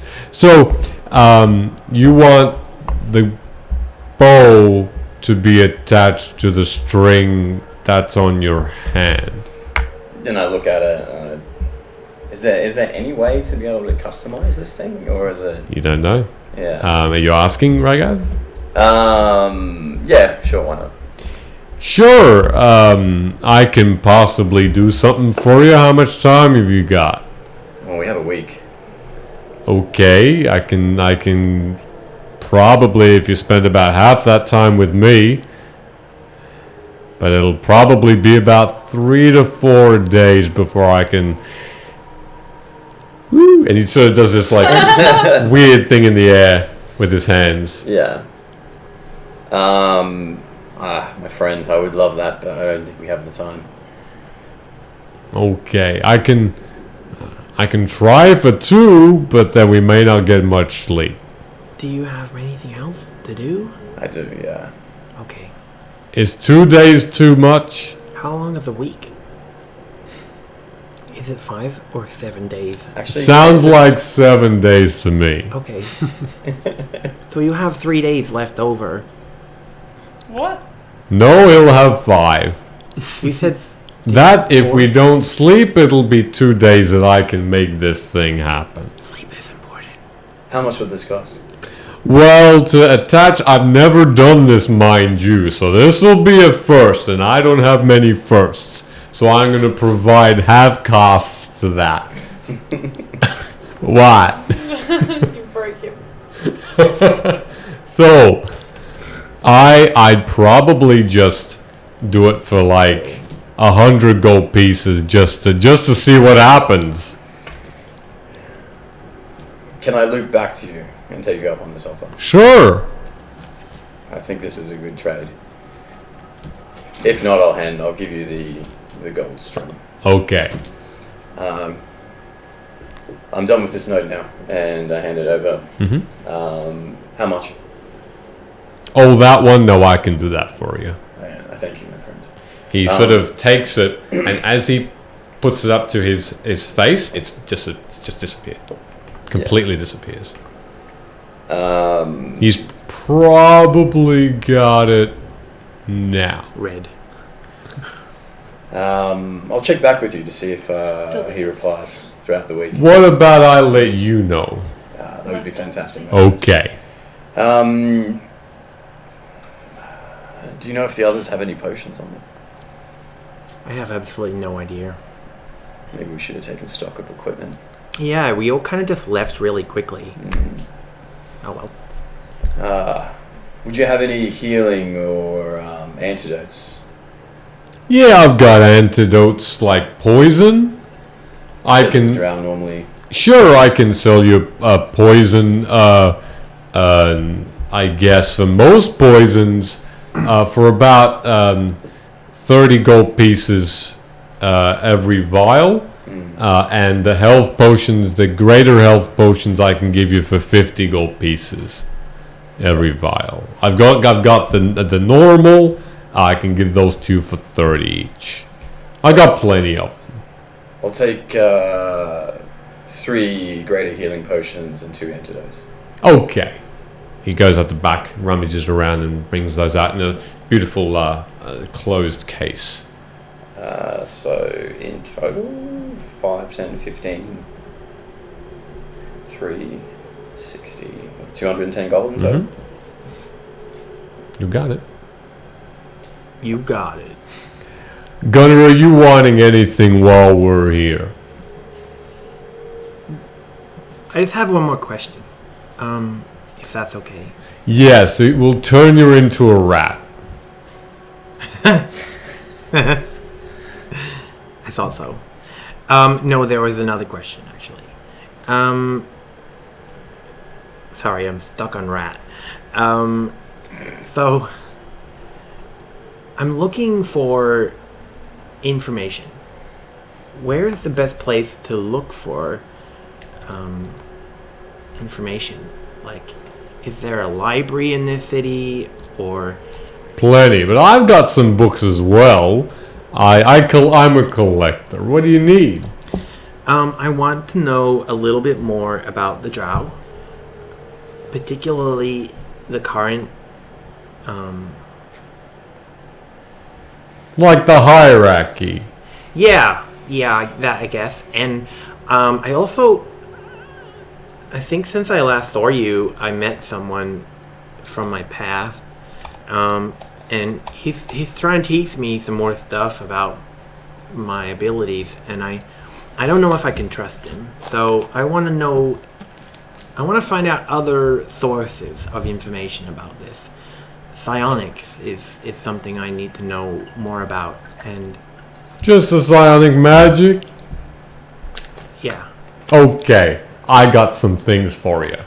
And he goes out the back again. You probably wait another couple of minutes as you hear a bit of a ooh, and a sort of a book falling onto the ground. You hear this like the sound, and you see in front of you in this room a ladder going back and forth with railings and these little wheels that are guiding it back and forth. And he's bringing down probably about 5 books. Can I follow him? You go around the counter and you start to head into the actual door. He sort of looks over and says, "Oh, okay." And he sort of... I'm not going to go too far in. okay. I also wanted to know if you have anything on the Dreaming Dark. Yeah, why are we whispering? I don't know. Okay. I don't know. Anyway, well, you don't know who's listening. Well, that's fair. And also maybe... Hang on, I wrote some notes on this, and he pulls out a piece of paper. Oh, yeah. Have you ever heard of the Byways? Doesn't ring a bell. Okay, Is it like a road? kind of. Have you read all of these books? Most of them, yeah. Okay. I might need to go somewhere else for that book. Okay. Do you have anything on Karnath Yeah. and like, Got some history books. yeah, I want to know a little bit about them. Are you borrowing these or are you buying them? Well, do you want me to buy them? I can buy them. You do what you want. What if I return them within the week? I'll allow it. I trust you. I think I can get through this many. Okay. There was a reason I wanted to know about Karnath. You think about it and I'll just give you the book anyway. Okay. Okay. And he brings about 10 books. Some thin, some large, some small. One of them is like a pocket book of Karnath. And he just puts them all onto the counter. Some of them like old and musty, rotting little pieces of paper. You see even inside like a little worm starting to eat its way through a very old book of the plains. I'm going to cast Ragos Mending on the books. Sure. It starts to put the paper back into some sort of new fashion. You have that new book smell sort of come into your nostrils. And as you watch the pieces of paper around these particularly old bindings start to mend themselves, and little pieces of like fiber mend, and he sort of looks down and gives you a bit of a knowing nod. Books are our friends. We can't lose them, right? No. No, we can't. So how much? No, if you're renting them, I'll just let you have them. Okay. Bring them back in a week. I'll send somebody after you. I'm They kidding. may be finding us at the Mora Holds. Yeah. We could Oh. use assistance. We also now have a house. If you want to come visit us sometime. Okay. That's cool. We haven't been there yet. And you said you were on a budget. I didn't buy it. It was given to us from King Bornell. Well, there you go. You're famous. Yeah. Congratulations. I'm sure it's a nice little home. What's it called? And where is it? Well, Pith. Oh, Pilus Tower. Pilus Tower, Know that very well. A hunting area, but with cornfields. It's just outside of Shorn to the east. Yeah, I frequent around that area. great. You should drop by sometime, maybe this week if we're there. No problem. Maybe we can get some friends together and have a dinner party. I've always wanted to do one of those. I'll bring the duck. I love duck. Who's duck? Oh, it's just a bird. I cook it with oranges. Oh, orange. Yeah, okay. I think I've had that. So you want to go? I think we're done here for Just now. quickly, we have to give a shout out to someone who's tuning in for the first time.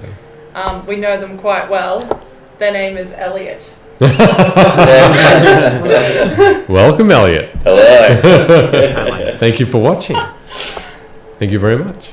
Well, I'll meet What's all you this at hubbub about? I'll meet you at Pilus Tower when you send word, and I'll give you an idea when Victor brings any messages back. I may see you in a few days. Very well. Do you want to ask him about that? Yeah. Go for it. Quickly, the journey that we're going to be on, I think, will be a long one. Would you have any potions of Long journey? watchfulness? When you say watchfulness, what do you mean? It's a potion that allows you to stay awake for a longer period of time. Without needing to rest, one of those not tired things. Correct, yes. I got 4 of them, I think, was given to me. Yeah. And how much would they be? They'd probably run you about 75 gold pieces each. Do you have that much money? He's on a budget. I'll buy 3. Very well. You see in there this lovely This is why I have light so much green, lovely light green You can pay the mortgage. shade. Well, it's been really fun to talk to you again. Thank you for visiting Regav's Regalia. Oh, one more thing. Go. Can I get bugs? Kips is hungry. Yeah, I don't know, Gunnar. I'm so sorry. You might want to try some of the stores in the markets that might sell the food for the pets, for the mounts, for the horses, maybe around there. Is that where the jousting? Near there, yeah. Okay. Let's go. As you Bye. Ragal, it's both- always a pleasure, and I shake his hand. and you, Grook. Grook. Are you carrying my books? I can carry books. Cool. So I- how I romantic. gather all these books up and tuck them underneath. Can I carry one of them? I'm gonna start reading now. No problem. Immediately. What's the... Is there a blue one? No. Oh. Is there... They're all brown and Oh, light. okay. That one. What is it? Are you just picking up and you don't want to look at a particular topic? I'm literally just grabbing one off the pile Okay. and I'm gonna start reading it. Drow and their origins. Drow and... Their Dow- origins. Dow And origins. their origins. Drow and Dow origins. Is it... Can we call that now? Alright. Yeah. As we Drow leave, and Dow and How. as we leave Gunnar and Rook to How now, brown drow? continue, We should go see Purback. and What's that? Sorry. you can decide amongst yourselves if you want to split or No, I'm sticking with Rook. Okay. So you want to go to Perdback? Yeah. Okay. So as you make your way, you watch as Gunnar starts reading, and you're sort of directing him. Thorum. So you are heading towards the temple. So do you want to describe what you'd like to do there? Yeah, I don't know if I want to roleplay it because it'll take a long time to do all that. So That's up to you. Obviously, we want fair goes. So you decide where you'd like to roleplay and where you don't need to. no, this definitely doesn't need to be roleplayed. I'm just going to go back to the temple, and I'm going to ask about the letter. So I'm going to speak to the High Clerics and ask about the letter I sent. Let them know about Amara's temple, and ask if they sent anybody to help. Did they send anybody to help? So they replied that you notice that there is a green dragonborn, green scaled, and he does acknowledge that some, probably about 3 or 4 patrons of Ado have gone to assist. Yes. And that's pretty much all I would do from there. I'd inform them as to the mace and my ability to cure the king. And I would encourage them to send riders the way that we're going to alert the right parties to our arrival and to spread the word that amongst the people that need hope in that place. Then I would go and have a chat to the blacksmith in the temple. And I would like to have made a token for a friend of dragons. So a little coin, a gold coin. One side will have the image of Ado, the 3-headed dragon, and the other side of it, the tail side of it, will have just flames. Just flames on flames on flames burning. Now, how many of these did you want made? Just the one. Okay. Just the one.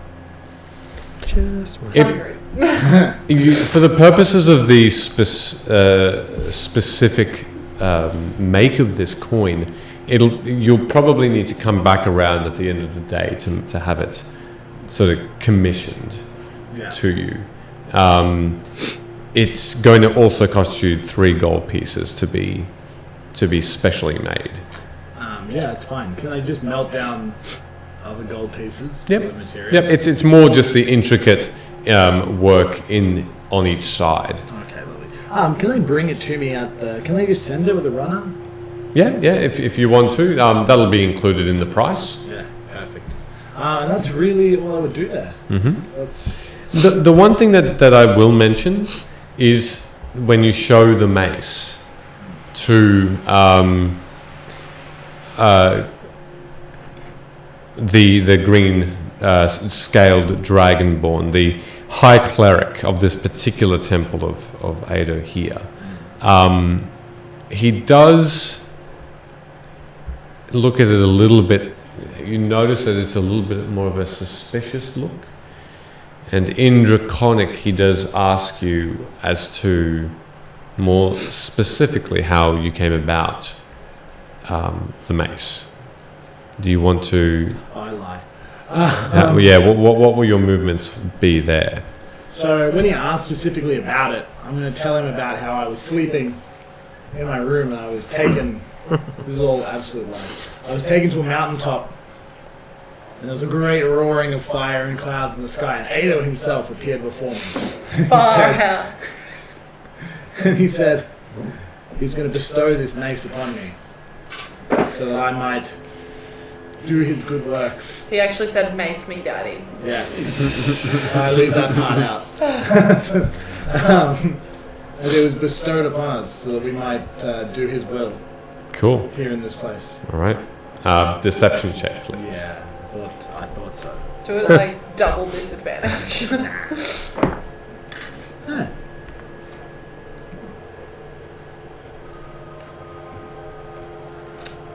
That is a 19. Okay. You gather that there are other clerics at this point that sort of come around you as you hold the mace in 2 hands and sort of present it in front of this small group of clerics that now just notice this while a sermon is going on, and you can see some poor and otherwise just general citizens, praying to Ado. You were going to do something? Yeah, so I'm gonna, noticing their attention, I'm gonna discreetly tuck the mace away. But I will also mention how when we went, down we were with the Mara, we went to, what's the name of the dreaming realm that we went to? Dalcori. Yeah, that's it. When we went there, that I implored Ado, and he folded time and space to carry us towards our foe. And if he can fold that time and space to carry us towards our foe, you can walk the 3 blocks downstairs to their temple and help them clean it up. All right. Also make a persuasion check with advantage, please. Sweet.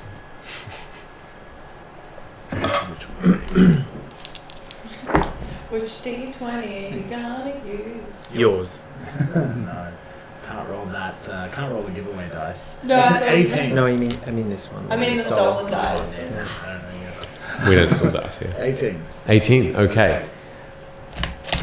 It's as though you have entrapped them in some sort of charm effect, because at your mention of the spectacular dream you had and the vision of Ado himself bestowing this mighty gift on you, you see that the head of the order here in Shan immediately starts to organize from just in front of you, starts to whisper to the other clerics, who start to whisper to others, and you can see that movement is happening already as you discuss this, as clerics and monks come out of their rooms and start to gather goods, healing, bandages and travel packs with unknown rations and other things in them, and start to make their way out. Probably a good 20 of them already start to make their way out by the time you end the conversation and leave the temple. Also, I need 600 gold worth of diamonds. I'm just going to ask for it. That's an easy thing with that persuasion check. You gather. Yes. They do take probably about half an hour to rummage that up, but you end up with 600 gold pieces worth of diamonds. Whoa, King Thorum. In your hand, and the well wishes. There is, from the head of the order, a request, as he agrees to send riders out heading east in groups of probably about. He promises that within the week they'll have about 3 groups of 50 who speak for Ado, that will head east and start to make their way towards the Maror Holds, if that's where you were intending their destination to be. That is indeed where I was intending their destination Yep. to be. I'm also going to warn him that the king might not be the biggest fan of us right at the moment, on account of my deliberate antagonization of him. They acknowledge it, but they speak as though that they are above the law, above kings, and serve a higher purpose. So they're not. They don't seem too phased when you reveal that information. But the head of the order, green-scaled, older-looking dragonborn in this flaming red robe, does have a request of you. When you go to the Maror Holds and you speak of our god, Ado,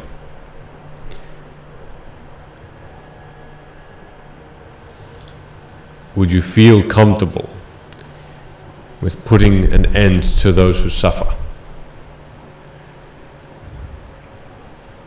You mean an end to their life?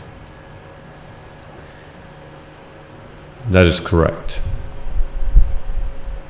This mace you speak of, this amazing gift, it has the power to heal. We are concerned here that something may go wrong. We are concerned that the spread will be too fast, too much, for one, even with such a mighty weapon.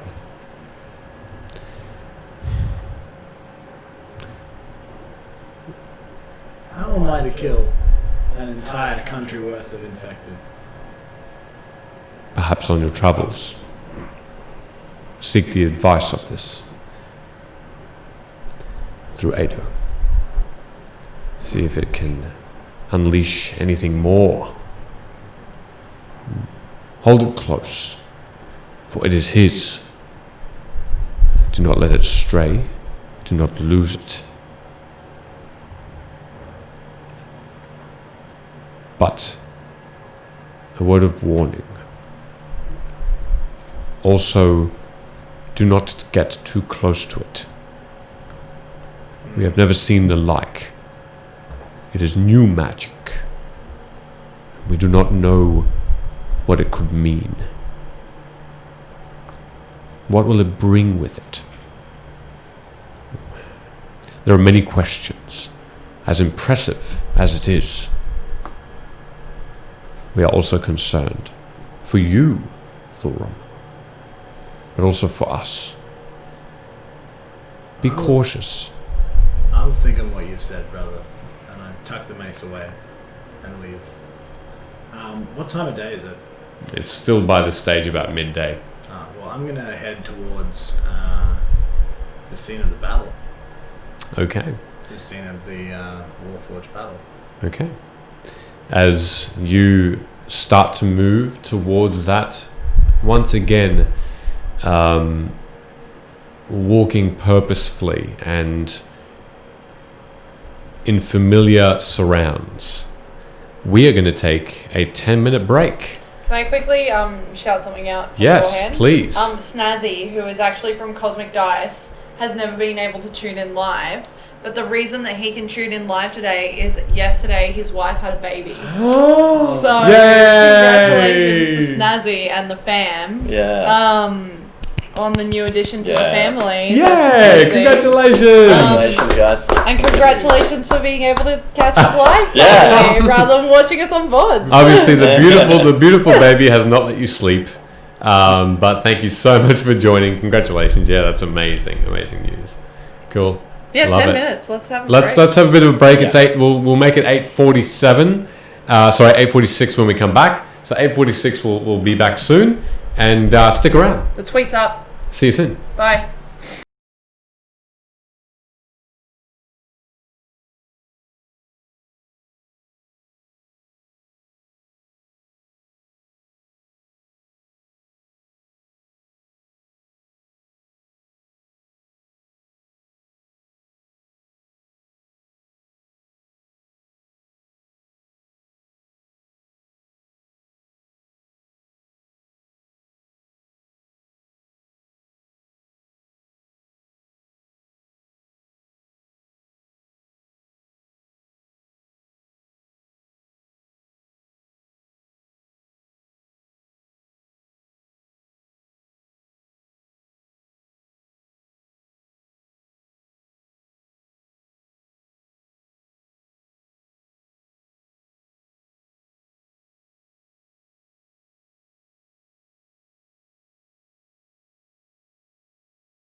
And we're back.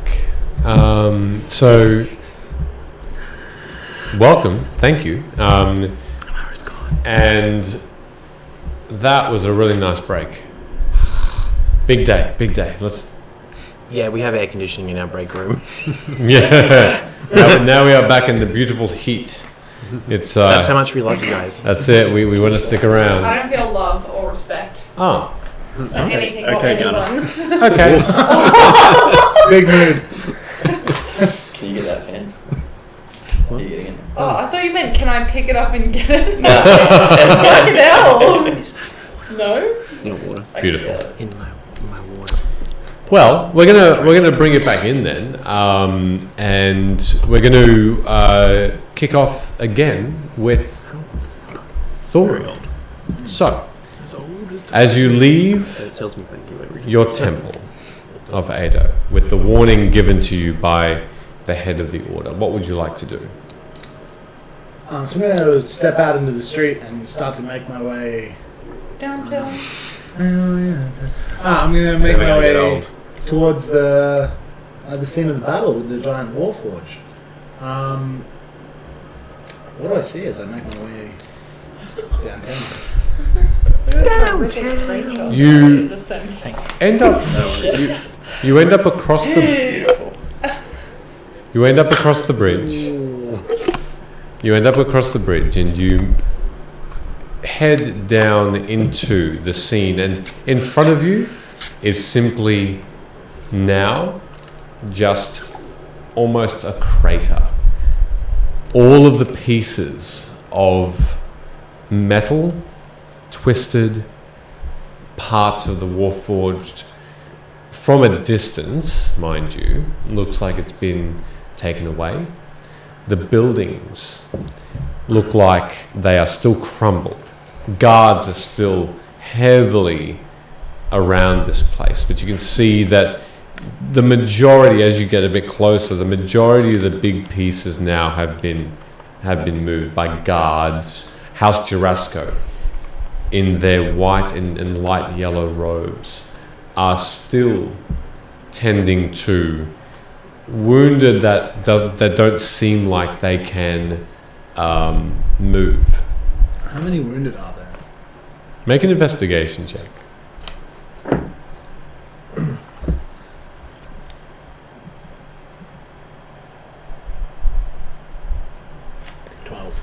12? Okay. So,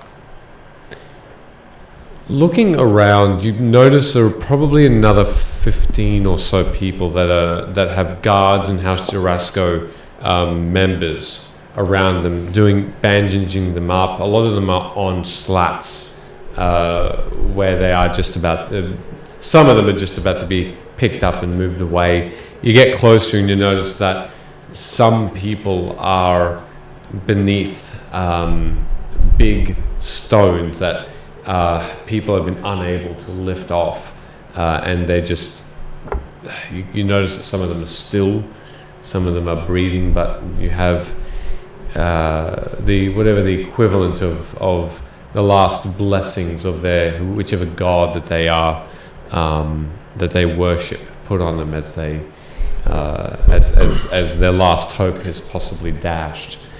What you also see, Thorum, as you walk around the ruins of this area, beneath one of these particularly large boulders, lying flat, with her face looking up to the sky, very pale skin for such dark tan skin, and hair that's matted with dried blood, and this lower portion of her body that's unseen beneath this and crushed beneath rock, or this piece, is Malestra. She's sort of breathing very, very shallowly. Has 3 members of House Jurasco around her. It's as though she's whispering to them. Can't quite make out the conversation from the distant Jurat as I'm going to move over and approach Okay. as quickly as I can. Yep. You quickly approach, and a guard sort of just appears in front of you and sort of spear half out and says, "Who are you? Well, this is not a safe place." I don't laugh at him. I say, You should laugh. I think you should. I'm Thorum, the cleric of Ado. Me and my companions defeated this beast. We know Malestra. What do you want? I want you to stand aside. I lower my voice. Okay, just no funny business. And he sort of moves off, and you make your way into that area, and it looks like there's just a large grey stone House Tarasco. You see all of them are male, and they're sort of trying to stop just a continuous slow flow of blood emanating from some quite large wounds around her torso. She's half crushed beneath the rock as well. So the first thing I'm going to do, I'm going to place my hand on the rock, and at 4th level, I'm going to cast Stone Shape. Mm-hmm. So, I touch a stone object of medium size or smaller, or a section of stone no more than 5 feet in any dimension. So I assume she's not 5 feet, should get the legs. Yep. Etc. And so, like liquid, I want that to flow out back into the rock face and free her legs.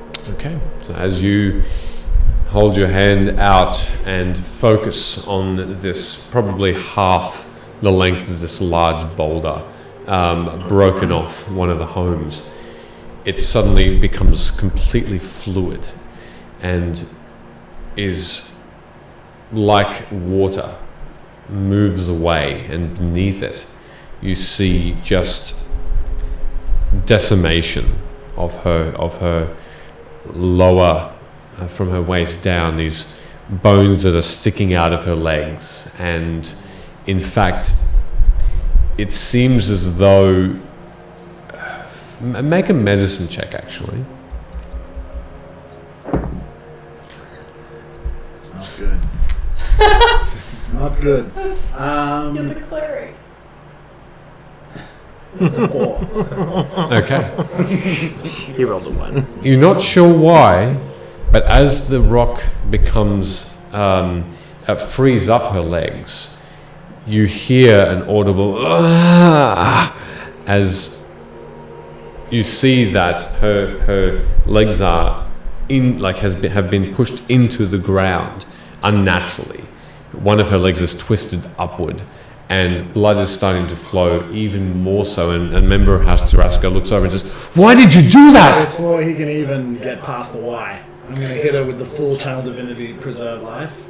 I'm going to drop the full 50 straight in, full 50 HP. Okay. Drop the full 30 HP. Mm-hmm. And then how many other of the wounded that are being, the 15 wounded that are being treated behind me, Mm-hmm. are they within 60 feet? Yep. I'm going to channel 1 HP into the 10 least wounded and 2 HP into the 5 most wounded. Okay. As you close your eyes and just immediately your entire body starts to shimmer as small wisps of red and golden light just emanate from you, and you watch as the blood flow completely ceases on Malestra. Her body shudders heavily and starts to shake uncontrollably as a sudden shift in her wounds closing up looks like it's starting to put her in some sort of shock. Although others around you hear audible sighs of relief, Malestra is still, even though the wounds have now completely healed up, she has lost still both her legs, and it looks like she's in some heavy discomfort, and her body is just trying to get a hold of the sudden circumstances. She's still cooked. She has healed her hit points, but her body is in shock. Disfigured. All right, but she's out of immediate danger. From what you gather, the wounds are healed. Yes, and she sort of her face is still quite pale, and she sort of puts her head to the side and is still. I'm going to clap one of their two helpers on the shoulder and say, "I've healed the body. Now you must heal the spirit." And I'm going to leave. The body. Okay. As you pick yourself up and start to move away, is there anything else you'd like to do here? No, are there any other wounded? No, in that case... None that you haven't seen to. So I'm standing where it was defeated. And you do see still twisted pieces of metal here and there, like embedded into the ground as well for the most part. But you see some guards that are around there trying to clear the area, as it were, to then, what you would assume, repair the street. I'm going to walk further down the street towards where it came from originally. I want to... Yeah, but I just want to see where it originated from. Yeah, you follow the path without a problem. You, in fact, go back around the corner past the bridge where you came into the street, and then walking a bit further, you can clearly make out the heavy footfalls of its feet on the ground, on the road, the crushing of the stone little, I guess, walkway. And you go around the block once, past a couple of buildings. You see this small open area and what looks to be a destroyed building, one that has a very large hole, and it looks like probably a good 3/4 of this building has been just caved in. Bits of furniture, paintings, carpet, it all looks like it's just strewn over a few buildings, and in the middle of that is just, as you walk up further, just blackness. There are a few guards patrolling as well that sort of look at you a bit suspiciously as you approach, but they haven't approached you. So there's a huge crater in the ground leading down into a massive unforeseen blackness, so the guy can't see what's at the bottom of it. You don't have dark vision, do you? No. Okay. What's opposite the crater? What's the building opposite to it? So as you turn around and look the opposite direction, across the street, it looks just to be a residential 3-story building with a tower. And you recall that's the tower that Gunnar laid on at the end of the battle. I'm going to knock on the door. Okay. As you knock on the door, you wait maybe a couple of minutes and you see the door just sort of turn. But as it turns, you hear who's there? One of those who battled this creature earlier and defeated it. I have some questions for you. It sort of opens a little bit more, this large green door, and you see sort of an old male peek his head out. Yes? Have the guard come and spoken to you? Yes. Do you mind if I ask you some more questions? Why? Because I, unlike the guard, actually fought this thing. I would like to better understand the enemy. Make a persuasion check.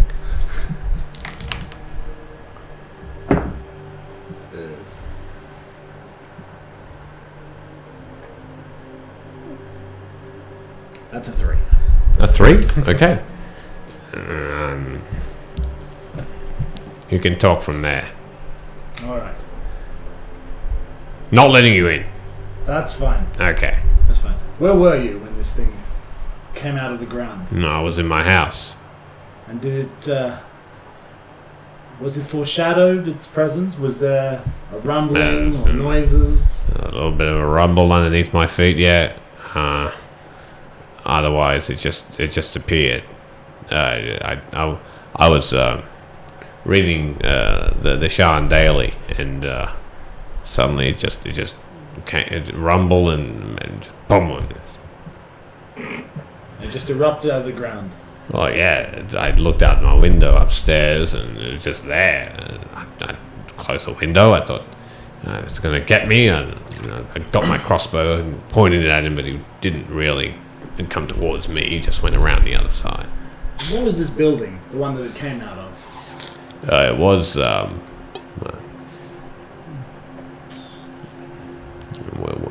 a lady friend. Her place. Oh. What was her name, this lady friend? Maury. Maury. And, well, it grieves me to ask you this. Yeah, she's dead.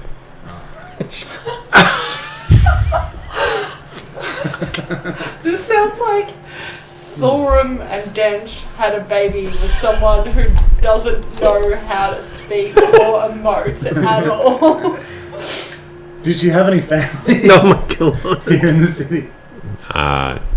No, she was a little bit. She was. Her family was from. She said from Arenal, and her family was back there. Thank you. Thank you for your time. That's okay. I'm going to, with that super useful conversation, I'm going to hang around. There is one more thing I want to do, but I need to wait for dark to do it here. Okay, sure. So, with that, as you finish that conversation, and the door shuts behind you, Amara, It's not. as you make your way towards your temple, is that the first place you're going? Yeah, so similar to Thorum, I guess, because I expect to be there for most of my time off. Like, you can give me a highlight reel if you want. I don't need to roleplay 7 days in a row. That's fine. That's all right. So you want to spend the majority of your time there? Yeah, I want to leave like a day or so to go and get some little stabby stabs. Okay. From somewhere, but aside from that, I'm going to dedicate my entire time to just reconnecting with Ilyana and Sanari, Mm-hmm. and just training, getting my fighting up to standard, Yep. Okay. learning all the fun stuff. The Cerivia welcomes you back with open arms, and just to clarify, Thorum, where were you sending the Dragonborn and the other servants? Direct to the chamber that we were sleeping in. So remember when we... So my monastery. Yeah, to direct the, like, the Yeah, main I thought entrance so. in through the front I door. thought so. 20 dragons that show up. Yeah, we're here to help. Well- Stuff's pretty broken there. While you train, just be aware that, and this is something you can interact with if you'd like. While you train, you do understand that Cerivia does bring in members of the Temple of Ado to try and, I guess, make sure everything is okay, heal those that need it psychologically as well as physically as well.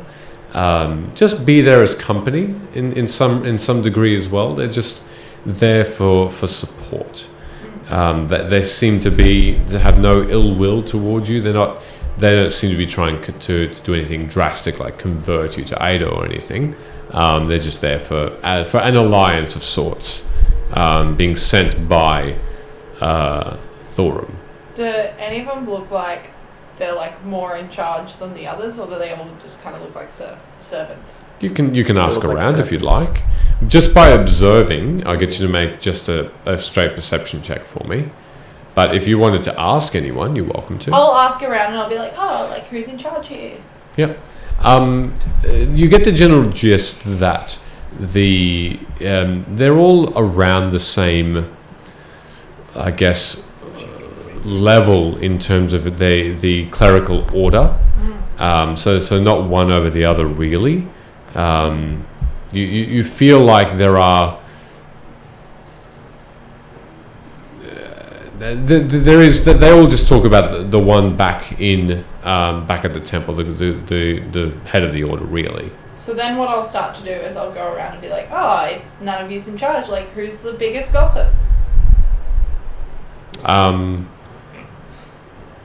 Surely there's one. There has to be gossip amongst the group. You do get the eyes of what looks to be a sort of a white yellow scaled dragonborn that's a bit more talkative than others about what he's seen, what the temple's doing, what the surrounds around Shan is happening at the moment.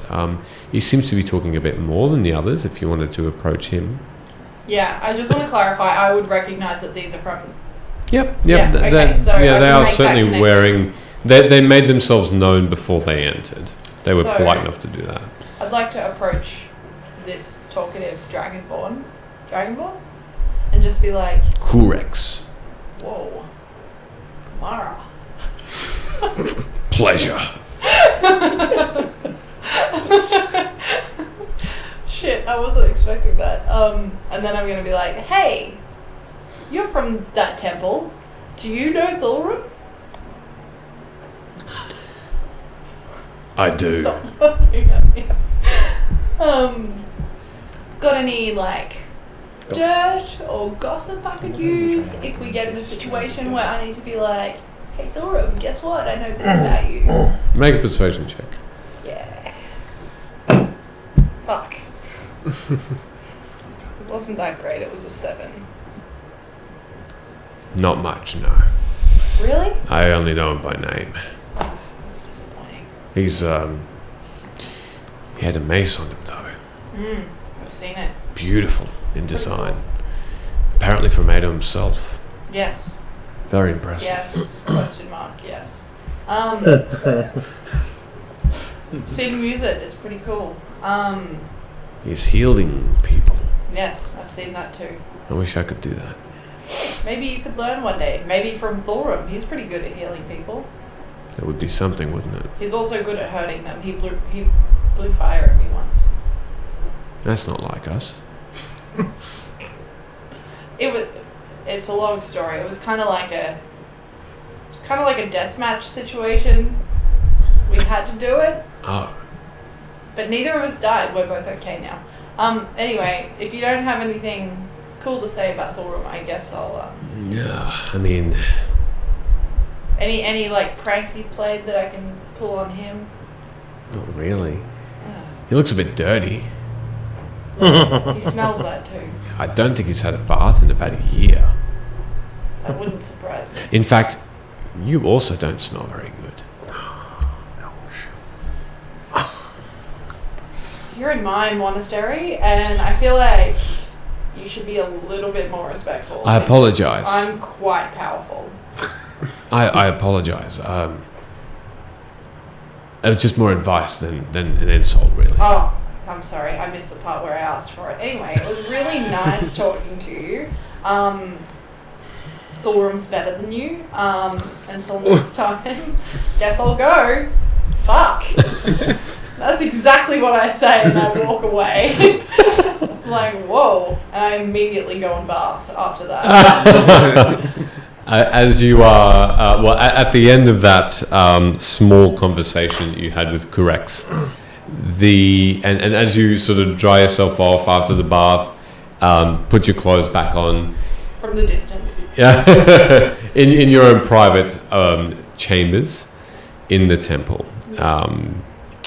you hear a familiar woman speak, and Sanari says, and appears as she is sort of on the edge of the bed.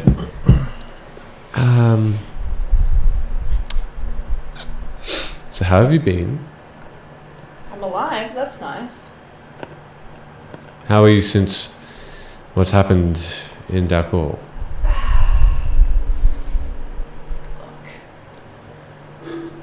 Just try not to think about it a lot. Here's the thing. Didn't realize people like to leave. That's a thing. Like, they left and now Barclays is gone.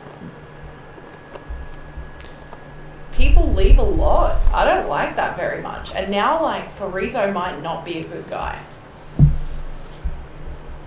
I think he's a good guy. I don't think he's not a good guy. But there are people in my group that do not think he is a good guy. And now we're getting sent to die, which is great. Die. I think it's... First of all, I think you should really start confronting what's happened in Where the Dreaming Dark Live. Personally. It's not easy, but there will be loss, whether someone moves on or if they... Moves on is just such a fancy term for die. No, I mean leaves Oh, right. Sorry. as well. Yes. That too. I think both instances there is a need to accept and be happy. In some cases, their passing can mean that they are onto many things. If they do die, then they are at peace. Ilyana doesn't let these things happen by chance. I think as you train here over the next little while, perhaps connect with her. You might find that there is a purpose to all this. You might get a little bit closer to answers. Don't think I don't accept it. I think I accept it. I just don't want to, if that makes sense. I don't know. It's pretty sucky. It is. I'd like to revel in that a little bit, if that's okay. Yeah. It's fine. Let us pout together, huh? Yeah. I don't know, there was a few people that kind of in my group asked me, oh, are you okay, and stuff. I don't know, I don't feel good about talking about that sort of stuff. I would rather just... Not even to me? No, you're fine. I'm kind of the same person, a little bit. But, I don't know. I think I did all of the talking that I needed to do while I was there. I think that's kind of everything I needed to say. And, I mean, there's not exactly any way that I can change it, so... Then why not just let it be and not dwell? I think dwelling comes in the fear of who's next, not necessarily why, just who's next. Because there's going to be a next and I don't want to know who that is and I don't want to think about that, but it's always in the back of my mind because I have, well, now 3 other people that I travel with and then this random guy, Dench, who's, I don't even know why he's still here. I mean, he's been real helpful, but I don't get why he's here still. He's just, I don't know, he's trying to steal all my friends. I don't like it. And then like Osei just disappears all the time, and then Farizo's gone and might be evil. It's hard. Let's meditate. Let's do that. That sounds good. And let's train.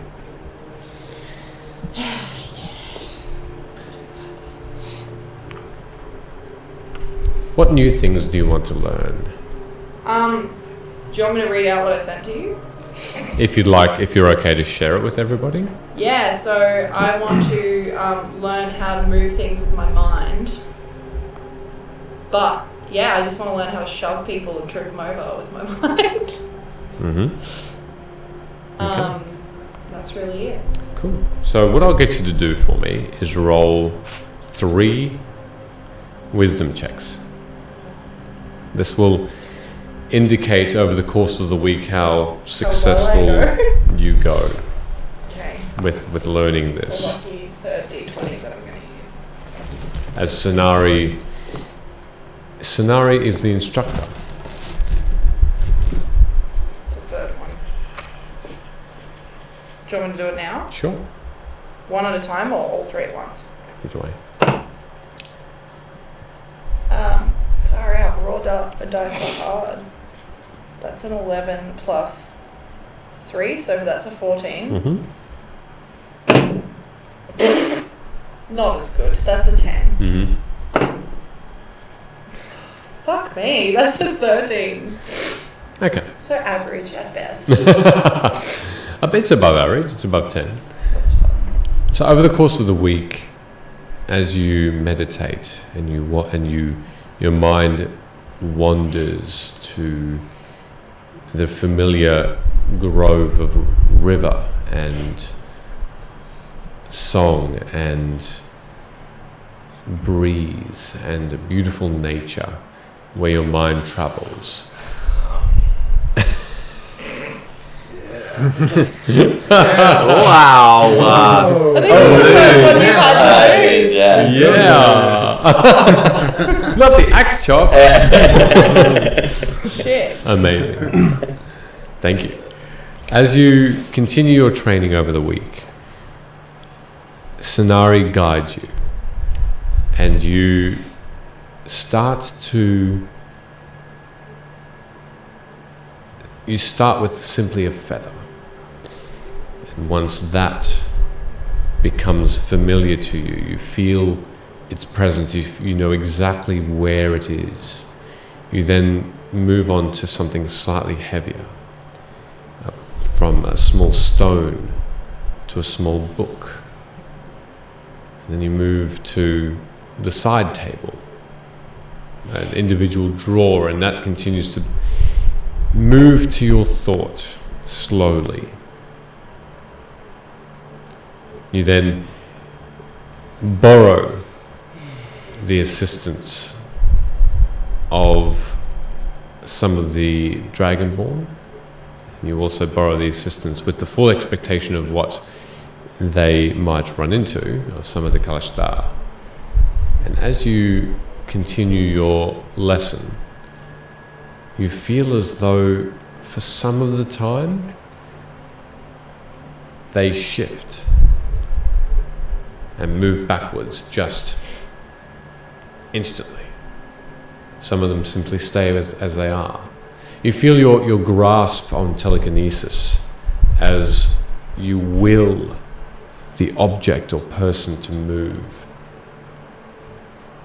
becomes a bit more familiar, but also still challenging, especially with the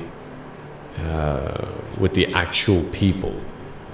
But smaller objects become a bit more familiar, but you push that aside to focus on people themselves. You soon forget, almost like a dream forgotten, how to move objects, although that was a lesson that you had to take to get to this point. And sometimes you're moving people without them being able to resist, and sometimes you are not.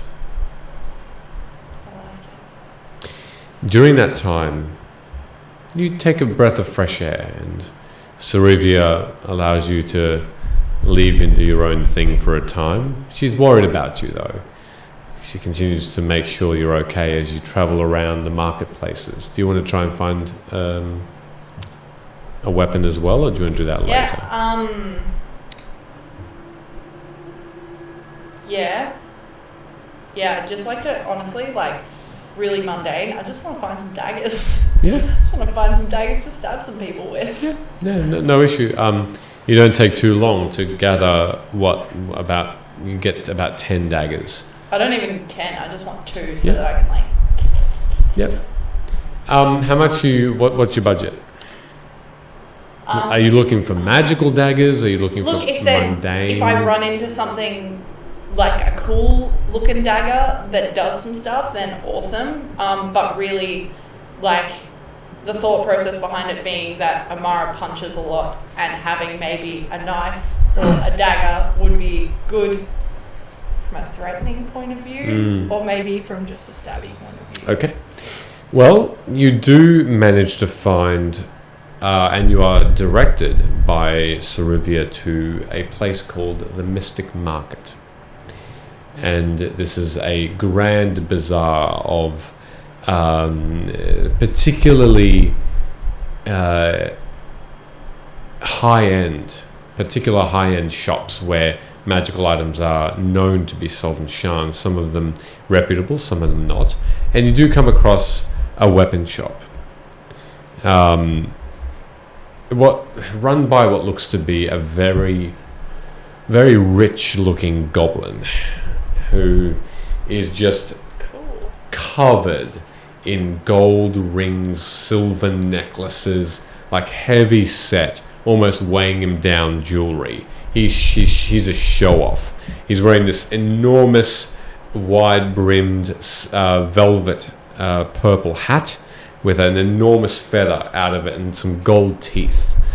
And as he sort of catches your eye, he guides you in and he shows off his wares. And out of everywhere in this place, it looks like probably the best bet for daggers. There's a dagger that is on offer that offers some additional poison damage. There's another that is simply a +1 dagger, so magical in nature, which is just one blade, but with two smaller ones on either side, jutting outwards on either side, like the Teenage Mutant Ninja Turtles dagger, that sort of thing. You then got this poison dagger is just one curved blade like a dinosaur claw, ending in like a green point that seems to drip constantly with this very like small green liquid, not really abating unless it's actually sheathed in a special sheath that it provides you. These are worth 200 gold pieces for the poison one, and 100 for the just the +1. There are others that do lesser powers, but those are probably the two most powerful that you find. I'm immune to poison. Could do some cool stuff with this. I can't be poisoned. Oh, do you know what? If I don't use this poison dagger, someone will. So I'm gonna buy both of them. Okay, sure, no problem at all. So, hey, do you want to do it cheaper? I don't usually have money. This is the first time I have money. If you could like give me a little bit of a that would be nice. Make a persuasion check, please. Oh wow, that was so bad. That was a 5. It is set.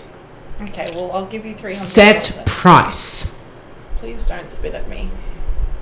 And I give him 300 gold. Okay. Do you feel heavy, sir? Yes. Yeah. Your attitude also does. I don't like it quite much. I don't really either. Okay, you should find a job that you like. Okay. I'm gonna like take these daggers Yep. and So you spend the hop, skip and jump away. the gold. Okay. I'll head back. I'll definitely check in with Cerivia. Yep. If like I've noticed that she's worried about me, then I'll probably just check in with her. Yeah. She's a little bit worried about you since coming out of the Dreaming Dark.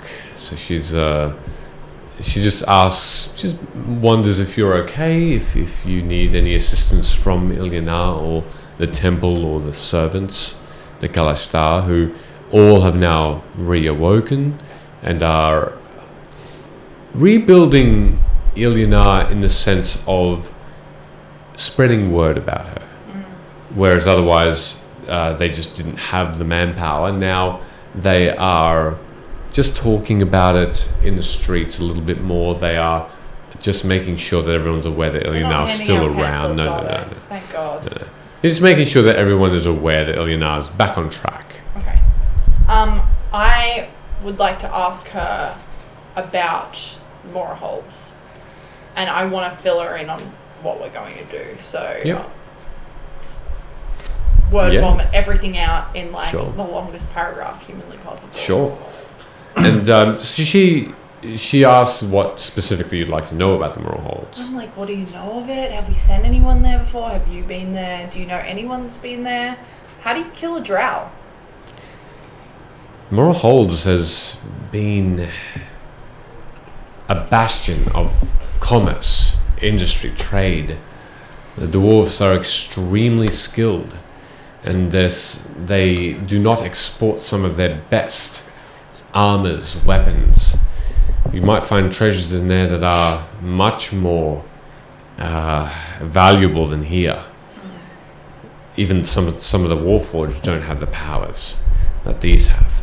And in recent times, we have heard rumors of small pockets of resistance from the dwarves, with this Red Death and these drow coming out. Killing a drow, not an easy task, apparently. They're sneaky. They have magical powers. They're very powerful individuals, let alone in a large group, such as a small army that's laying siege to them. I'm surprised word hasn't reached us that the dwarves haven't been overtaken. Do you think I'm gonna die?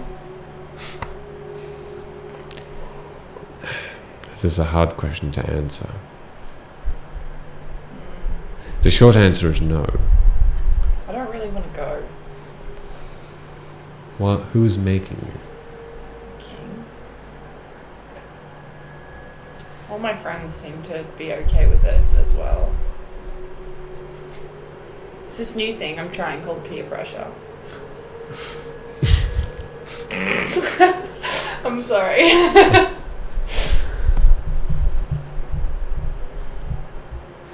If you were to go, what would make you? Apart from your friends. Well, if I don't, who does? Who will save them? Yeah. Why not bring a piece of Ilyanar to them? Why not tell them of Ilyanar's protector? Just worried I'm gonna walk into a field and it's gonna be full of people fighting, and I'm just gonna be like walking through and I'm gonna get stabbed or something. I'm not even gonna see it coming. It's just gonna happen. I've like seen these things in prophecy. I've seen us all die. It's not an easy thing to see one's own death. No. And like to walk into that after seeing it, I don't like that idea.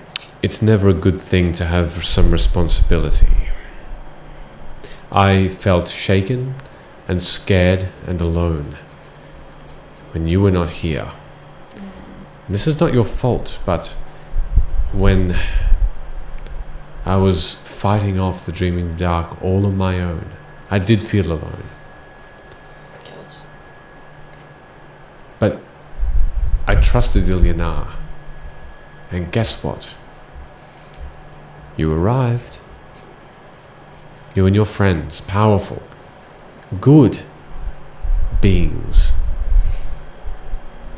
I invite you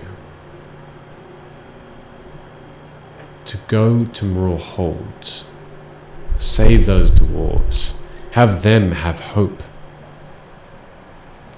give them the courage that I received when you saved us.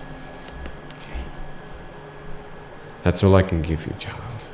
I'm gonna show you something before I leave. I'm gonna go around and be like real sneaky. Like pull out this little contraption thing that Dench gave me. Be like, this gets me to the Dreaming Dark, like that. Or Delcor, like that. How did you come by this? Some guy. Best friend. When we were coming out of Delcor, when we were trying to find our way out, because I feel like we kind of had different experiences exiting that area or that plane of existence. I'd imagine so. We kind of had to navigate out, and we found this guy along the way who was also lost, and somehow got our way out, and that's how he got there. That was a really confusing sentence, and I'm sorry, but that's... No, I understand. So this can take you back. can take me back, but it can also take us to the elemental plane of air and Feywild and a bunch of other different places. Don't tell anyone. Well, no, of course. Don't lose it. Use it or lose it. I would advise. Working in los dos. I would advise perhaps both. I mean, you don't know exactly where in these planes of existence it will take you. What if it takes you in the middle of a throne room of a fire giant? What if it's So each button is a different thing. a different plane of existence? Yes. Yes, so I'm saying you go to the elemental plane of fire, and then you end up in the middle of a volcano. Luckily, I don't want to go there. It's just more. It's more if we need to go back to the Dreaming Dark, if we want to fight these things and get rid of them, we can just press the button now. It's an easy way there, but an easy way to get killed, Amara. Not if we have a lot of people with us. I'm not saying now or tomorrow. I'm just saying. Well, keep it near you, and I'm just always worried about these magical things. I don't use them much either, but it worked. This guy wasn't dead. Usually helps.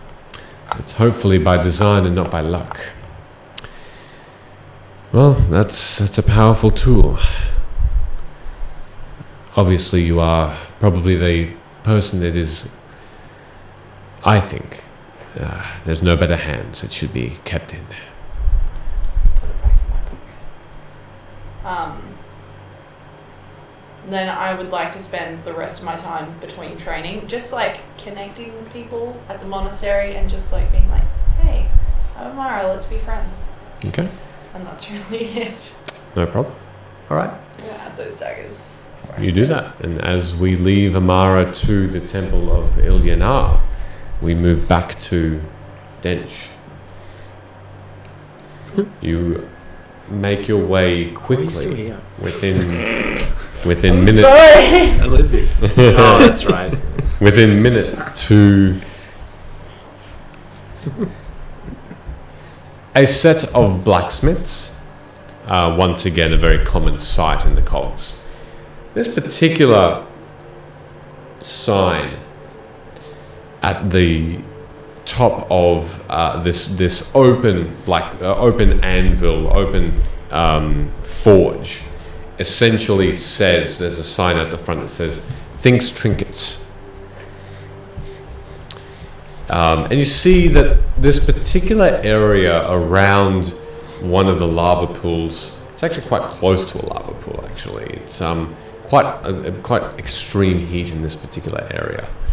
It's sort of giving you a bit of a sweat as you walk up to it.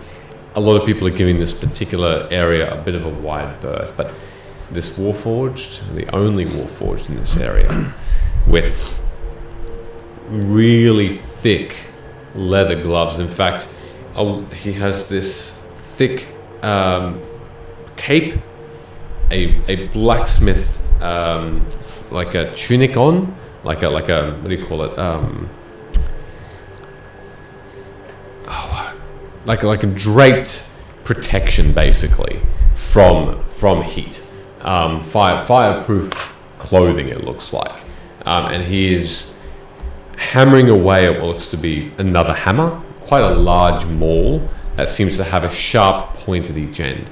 This Warforged looks like it's actually fairly a little bit different in design to other Warforged that you've seen. His what makes him up is a lot more enclosed.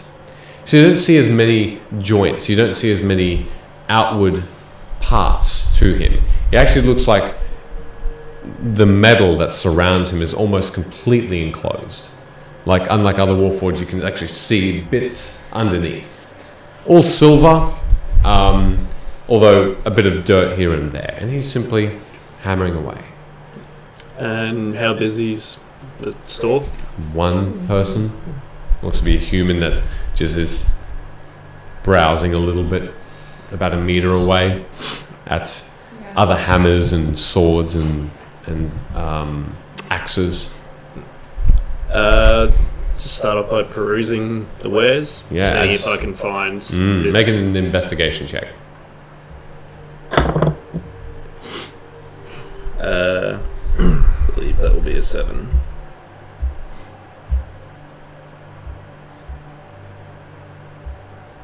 A 7.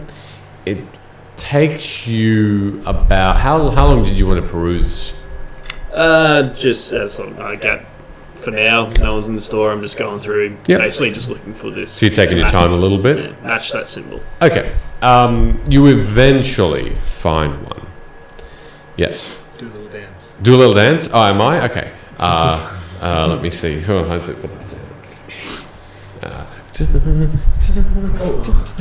Energy.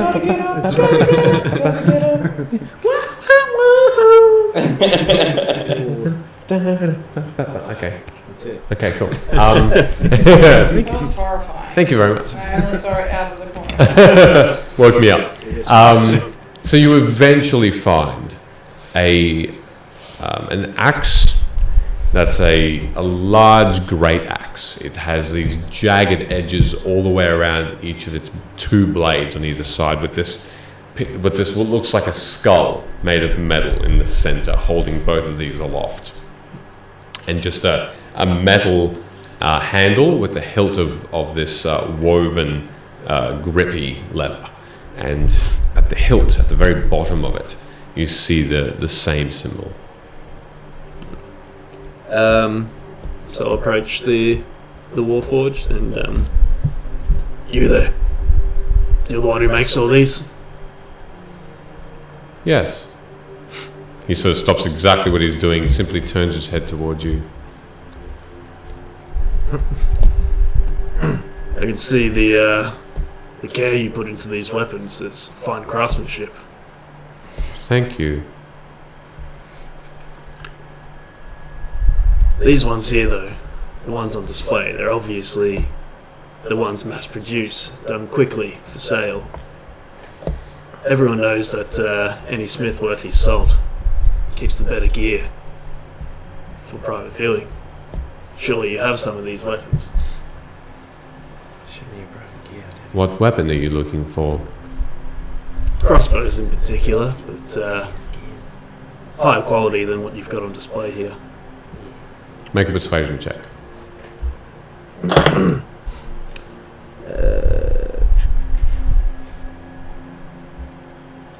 That is 13. 13. Takes a moment and then goes behind the forge, and he sort of dusts off just a ground section behind it, and he opens up an unseen door with a latch attached to it. It opens up into sort of a small, looking over, just a small hole in the ground essentially, but that one that's been man-made.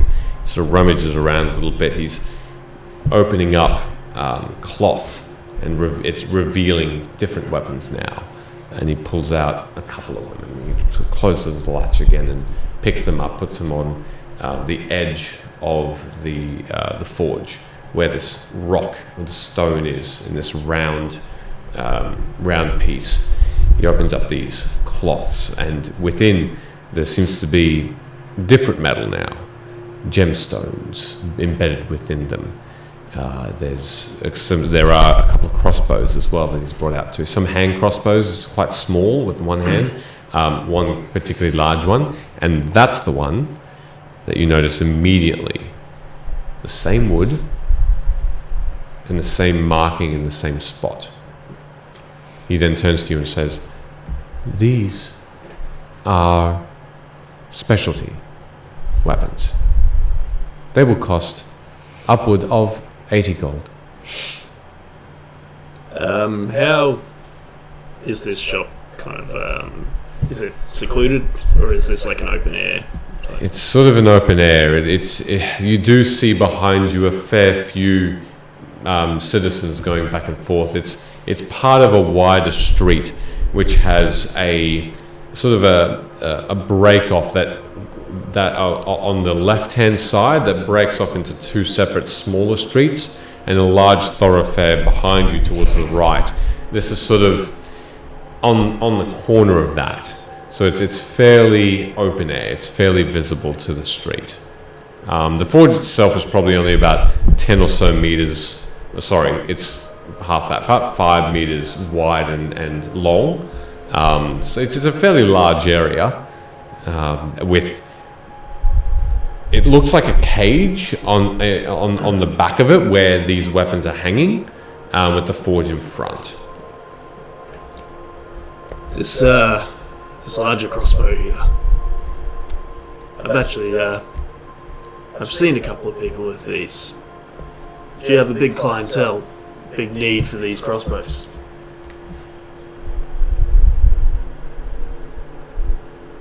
A lot of export. To where? He sort of thinks for a moment. You can see that his eyes are sort of moving side to side. Many places. Karnath, Mornland, Eldin Reaches, Demon Wastes, Shadow Marshes. Do I notice anything in the shop that would seem familiar from the Titan Warforge that I would have noticed during the battle or after? Like material from it? Yeah. Or just anything to link it. Looking around,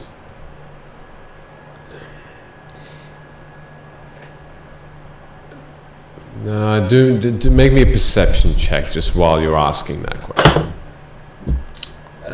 It's a 9. A 9? No, nothing in particular.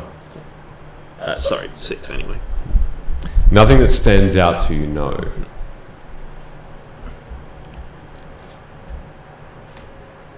You would have heard about the goings on in Upper Shan earlier today. Yes, earlier today. What's your thoughts on this Titan Warforged? A menace, one that I was glad was put down, clearly controlled. What do you think about where I saw this crossbow before? It was actually wielded by a Warforged that was companion to this Titan. You wouldn't happen to know anything about that, would you?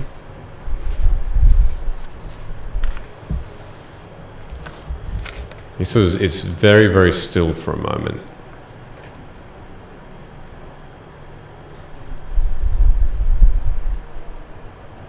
He sort of just shakes his head. You hear a slight...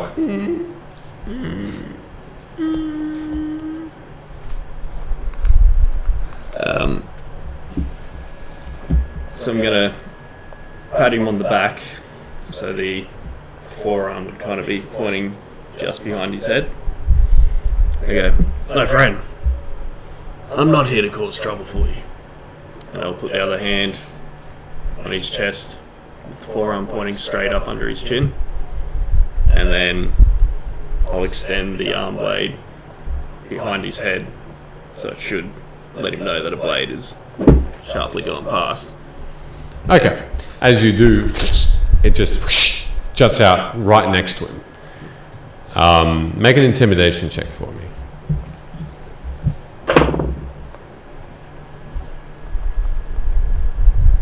That is a 20, not natural. Okay. Immediately he answers, I sell to the Lord of Blades, if that is what you are wondering. This is a start to our conversation. Do you know if he has commissioned this Warforged to be built, and by who?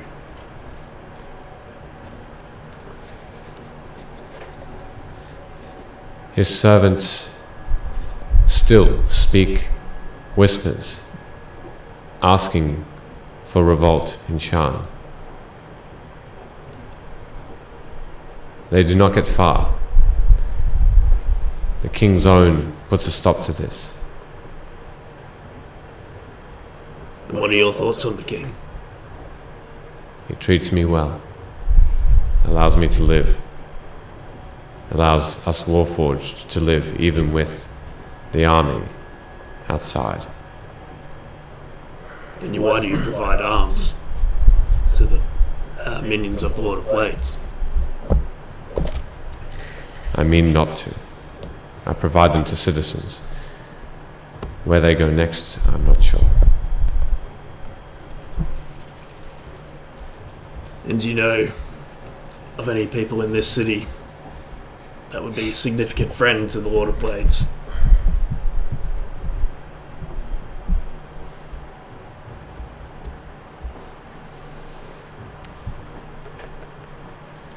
Initially, he starts to shake his head, and then his head sort of leans slightly.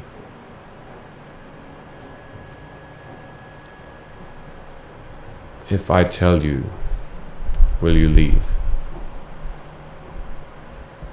If I deign your answer to be truthful.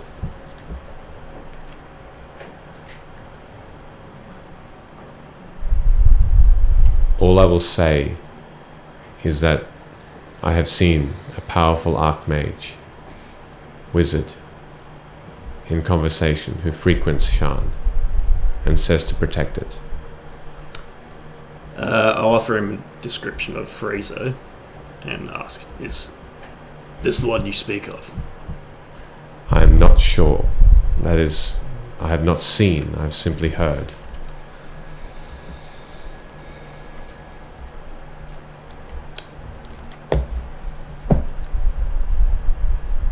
Well, my friend, I'll be taking this crossbow with me, and I'll just leave 50 gold for Okay. him. Retract the blade. Thank you for your time. And just exit the store. And Dench will just head to a bar, get drunk, get into fights, and eventually meet up. Cool. Yeah. Alrighty. With that, then you take your information and you go to several bars and you revel and drink and Perhaps go to the Cog and Fresh and see if a particular Hawksmith turns up. okay. At the end of that evening, one eventually does. Late at night, sooty and dirty from a day's work, sweaty, but differently dressed.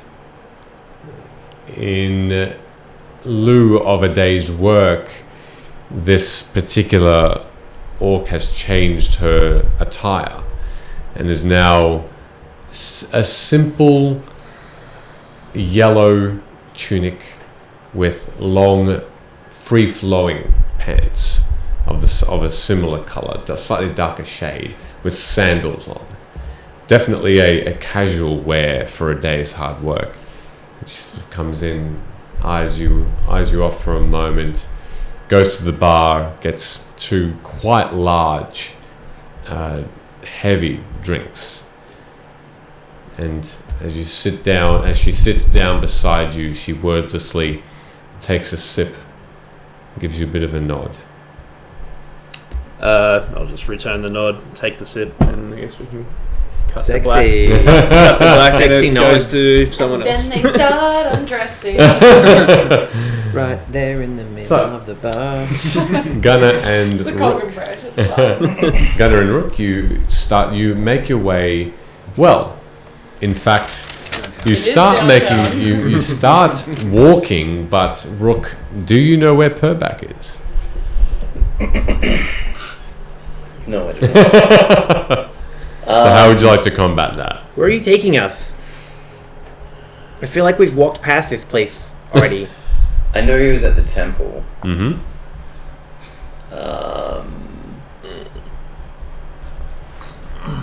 You're lost, aren't You you? didn't think about that, did ya? Can you send a message?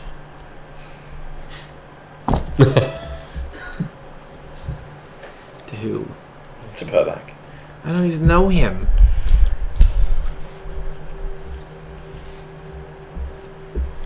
How does that work?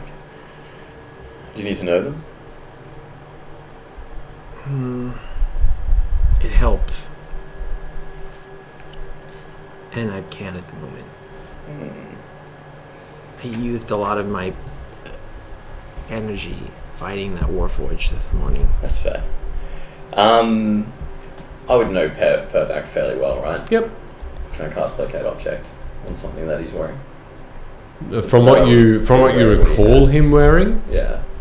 you Something can like a trinket. yeah, you can give it a go if you want to. Give me a moment. Who is this though? Like, where? I haven't answered. I'm concentrating on Sure. casting locate object. As you recall Purback's clothes and just trying to remember if he has any jewelry on him at all, or any other types of wear, you do get a sense, and you do know Purback, and you do know what his general day-to-day clothing is. You've traveled with him for a very long time, with Victor. The image of Purback appears after a few moments. Yeah. And you do get a sense of a familiar pair of shoes that he wears quite often. And you recall at one point that you've had to actually wear these shoes when yours had, on a very long trip, worn out quite substantially, and his feet are quite small compared to yours, but you managed to fit them in okay. Or say. And you do know where Purback is. He is currently at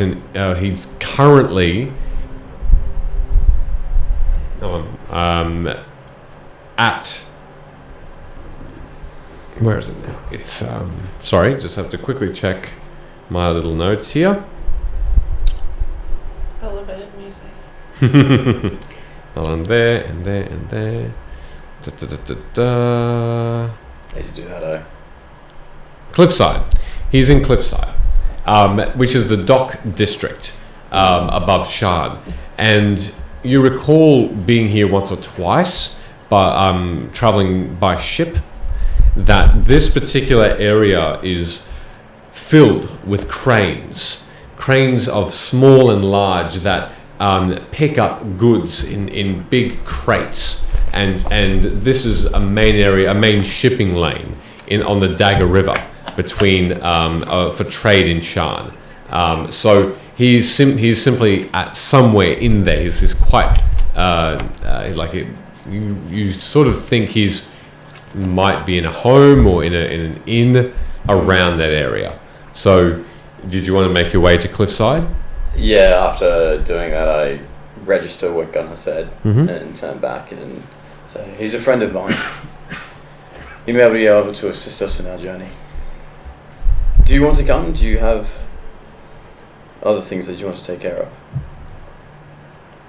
It's only been a day, right? A single day. Okay. Oh, it's okay. I've got time. I'll come with you. Then I've located him. We should head towards the Crane District. Cliffside. So Cliffside. You do eventually. It is late. It's okay.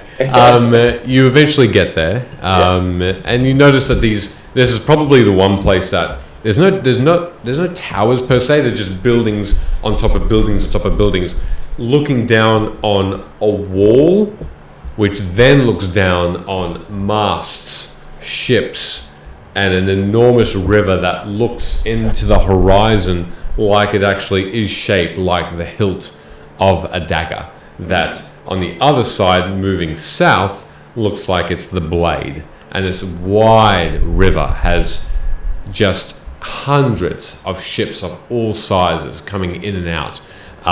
There's a slight breeze and a slight fishy smell, as this is a main hub of fishermen, sailors, docking lanes, and piers. As you slowly make your way down, you see that it's a bit of a rough area as well. Lots of warehouses to initially house these crates before they're then moved on by different houses and different peoples. and you continue to concentrate on where Purbak is, and you notice that he is in an inn or a tavern of sorts. And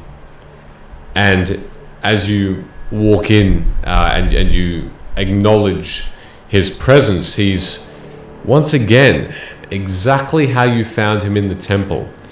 He seems to be surrounded by these half-orcs in this, and now they're dressed, and he's seem to be sticking by them. They're dressed in very weird druidic-like clothing of natural furs, feathers, heavy cloaks. Even though it's fairly warm outside, they all seem to be rugged up quite nicely. In fact, almost to the point of being disguised, or trying to be anyway. But their large figures sort of give away that they're not what they seem. Purbak, in his usual tone, waves you over. Oh, my friend, how are you? Well. Have you met Gunnar before? I don't think he's been with us. I have not. A friend of yours. Yes, he's been travelling with us for some time. A pleasure. Purbak, Gunnar, Purbak. You see this very stressed out looking gnome that is just as though hasn't slept in days. Pale skin, drawn out, a bit of a crow's feet, thin, and he's just looking side to side between you and Rook. To what do I owe the pleasure? I come for a favour, but do I notice how tired he looks as well? Yeah. You look like you've been under some stress. Minor inconveniences. I don't want to bother you, Rook. Any word from Victor? It's funny that you asked. I sent a message off recently with a friend of ours at Ragav. What has Victor been up to? Have you heard from him? I've heard nothing. I've not heard from him in some time either. Last I knew is he was with the Warforged of the Lord of Blades and travelling with him in disguise. He looks visibly frustrated at that. He says, "Yes, that was the last message that I received as well. Damn it! I'm concerned for his safety." I am as well. I asked him to come with us when last time we saw him in the Mournlands, but he thought it necessary to stay with the Warforged so he could track them. Now it's been long, and again I have not heard from him, so I too worry. I myself am about to go off on a task that I'm not too sure if I will return from. Where are you going? We're on King Boronel's orders. We're heading to the Mora Holds to see what we can do to end this disease or curse that's been going on. Just keep safe. I can't lose more of you. I may have some information as well that might add to those wrinkles. Oh, great, yes. Oh, well, what do you have now? Do you know of the Warforged of the Lord of Blades? I know of their armies, yes. I know of Have you him. heard of Agnarak? Have I heard of Agnarak? Yeah, of course I have. Have you heard from him recently? Oh, from him? What do you mean have I heard from him? He died. I get in a little bit closer to talk to him more personally. The last bit of information that I heard, the Lord of Blades is Agnarak.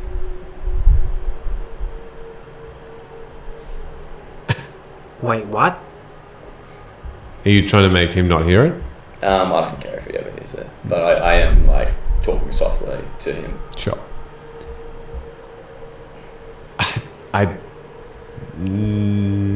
That doesn't make any sense. I know. What how have you heard about this? What proof do you have of this? Agnarak is dead, Rook. And I, at that moment, did my little trick. Yeah.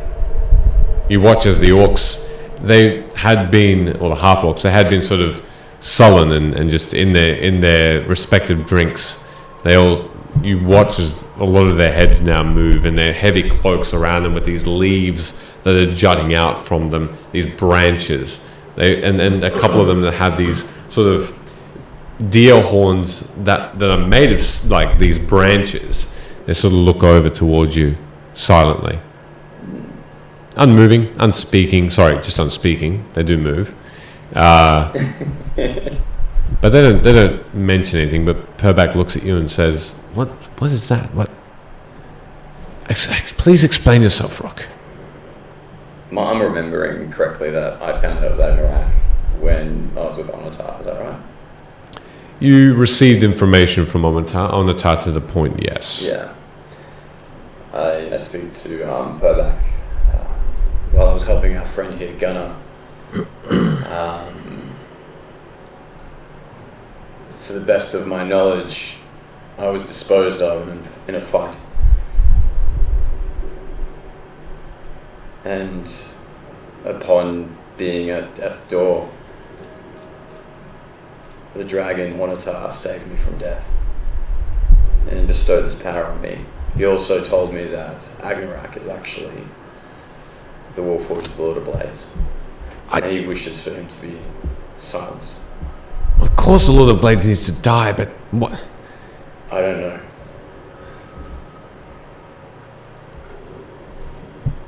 I don't understand. So Agnarak is not dead then? It would appear not. Not if this information from this girl is true.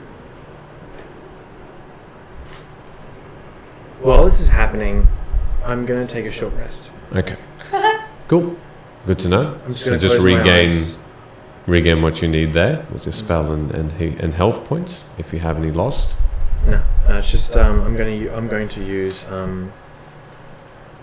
arcane recovery. Okay. So you just hear kind of like very faintly humming under his breath, meditating. Cute. And you're saying you're going where?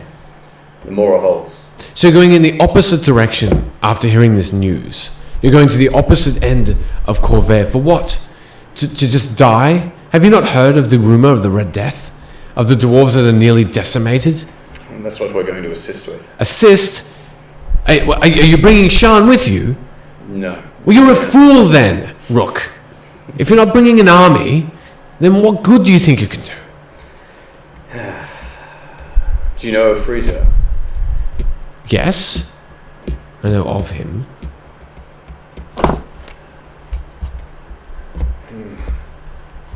What you say does ring true in my ear.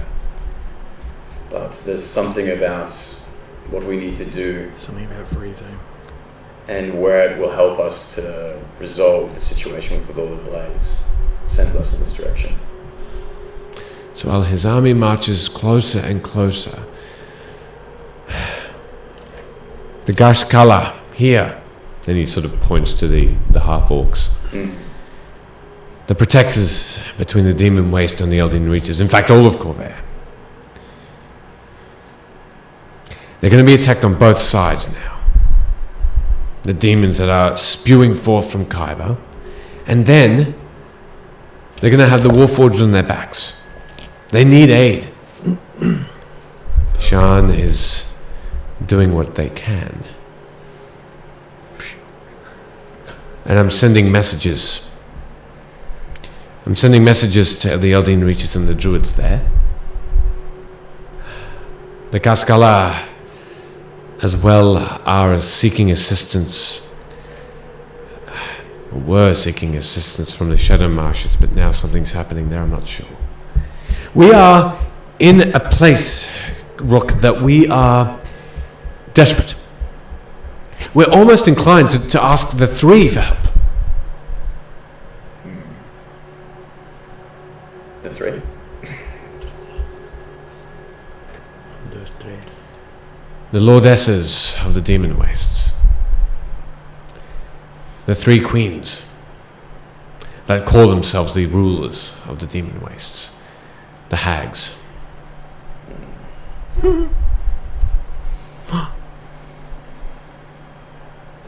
Do I hear this? Mm-hmm. Were there 3 hags in the byways? Or just one? There were 2. Was there an empty seat next to those 2? Just make a straight intelligence check, please. What was that? Well, without checking, it's a natural 20. Oh, it was a Kraken, was it? Yeah, there was. There was an empty seat. Yeah. Didn't you sit in it? Did you come in? To the bar, into there. Into the... Yeah, I made a deal with one of them. What was the deal? What did you make? What deal did you make? Business. Oh. Okay. I was sitting there though. I would have seen you do it, right? No, I gave him the mushroom to identify my. That's right. They're not the most reputable, but if they are all we have, if they can muster something to aid in the defense, they will ask for much. So, all I ask, look, is you stay safe. Do what you need to do there, and come out in one piece, and come back to us. I plan on doing this. I wonder though, with the journey that we're about to take place, I was wondering if you had any assistance you could aid us with, any equipment that might help us in our journey there.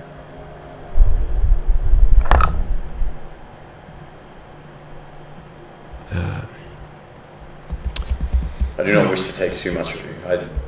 As I can see, you're juggling more than I imagined you were. Drow, huh? You want some defenses against the Dark Elves? Correct.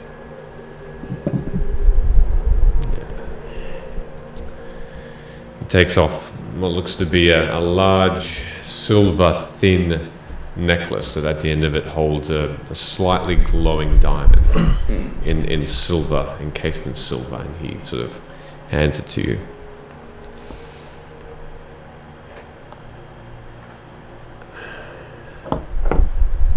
Well, What is this, my friend? I guess under the circumstances you may need it more than I do, and I don't know anyone who needs it more than me. Where I'm about to go, I will now be seen. Where you are about to go, and where your companions will, you will not. All of us may be invisible. Just keep together. Stay close. And where are you going? To make a deal. So you may come back, Rook, but I may not. Then I can't take this from you. With or without it, I would have needed to meet with them anyway. I don't hold out my hand to take the journey. He acknowledges that, but simply then puts it onto the table and he says to you, If we should meet again, it will probably be on the precipice. With the Queen's armies behind me, or no one at all.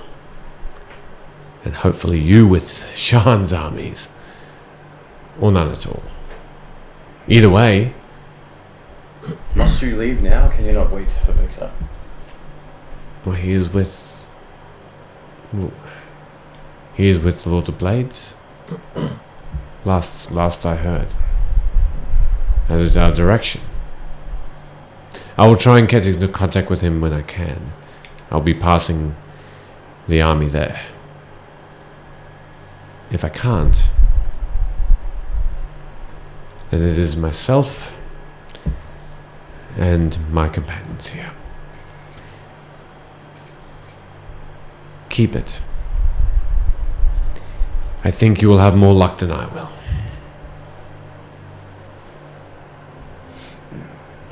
I'll be here for another couple of days, preparing.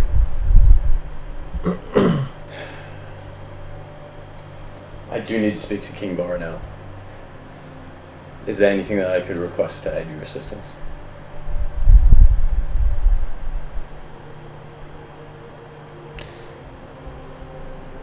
Actually, and he whispers something in your ear, which I'm going to send you, and you're more than welcome to share this. Yeah.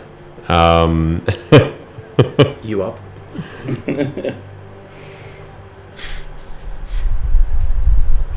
Took me a second.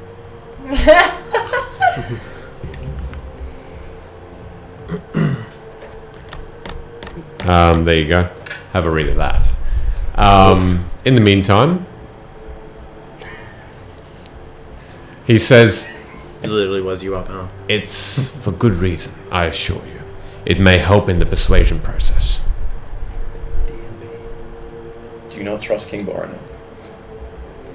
Of course I trust him. He's a good king. I'll see what I can do about that request. Thank you. Share the request. Share the request. I don't think you want me to. Oh, you can do what you want with that information. Go on. If you say that this is perhaps your last time I see you, before I take the next place, I actually give him a hug. Okay. He reciprocates. It's been a fine journey with you. A journey that will continue. I hope so. You request for me to come back safely, and I have this request of you too. I'll promise it. You, I, and Victor will be together again. The Chimera. Perhaps all together, now that I hear it. And I pick up the necklace. You do regain My slots. your slots. I Hey, I can do it now. well, consequently, That was well, we amazing. found him, so it's not necessary. But thank you. Gunnar, I wouldn't mind staying with my friend here for a meal and a drink. Oh, he's ditching you. Okay, I guess I can find my way back on my own. You're more than welcome to stay. He slides off the chair. Oh, okay. I don't know if this needs to be role played, but I essentially just spend Yep, you spend some time with Purback, having a drink and catching up. discussing old times and reveling in the better moments of your travels. With I will Agnarak read. and huh? I will read So, at the table. Gunnar, rude little shit. so far you've gathered quite a number of pieces of information about the Drow. The Drow hierarchy consists of a Drow matron mother, Writing this down. No, bro. a Drow matron mother, and you gather from this that a Drow matron mother Thank you. is a ruler of this a particular city, or it could be simply just a like a small group of people. It just depends on Her their power. Her power. her power, but also her family as well. She's also a very influential. She's a priestess of the goddess Lolth, the Drow god that this particular, I guess, mother of this family carries out and speaks to Lolth and carries out the interests for the family. She is the ruler of drow, spiders, demons, slaves. She commands them. She's very much basically the same sort of power that you would put almost or the writings are talking about demigod status, even in some respects. The powers that are bestowed on a drow matron mother are vast. Loth rewards them or punishes them brutally. So the matron mother speaks through them. You then have other beings known as Drow house captains, Drow inquisitors. Yellow. House captains are leaders of the military. Drow inquisitors basically make sure that no one is against the Drow matron mother and her servants, and make sure he or she roots out any traitors of that family. You have beings called favored consorts, who matron mothers use as basically just consorts for their children. Although the matron mothers are known to be fickle with them and kill them when they think that they are growing too much in power. They are powerful beings in their own right, having being touched by Lolth themselves and having been given many powers similar to a matron mother. You then have Drow arachnomancers, who are basically they are the closest in terms of they're almost half spider, half drow in their powers and their just beings. They do invoke fear from lesser drow. They're sort of like a slave master to the other drow, and they sort of boss them around a little bit. They're the daddies. Yeah, essentially. They don't have long legs. Oh no. There are beings called Drow Shadowblades, who are stealth and protectors of the Underdark cities, and they are the sneakiest. They are the most stealthiest beings that make sure that, again, they are guards of the rest. They make sure that there's no one that is without like above the law, essentially, a bit like the Inquisitors. But these Shadowblades, the writings say, have companions with them at all times. What do you mean by companions? The writings don't really tell of anything more than that. Okay. And then you have just the basic Drow servants, beings that try and attain Lolth's favor, that sometimes simply die because they're traitors. Sometimes they are not blessed by Lolth and are turned into Driders, which are basically spiders with enormous backs and torsos of Drow, but then the huge. That's separate to the arachnomancers. Yeah. These ones are punishments for ill deeds or not being in favor of Lolth. Prison drows.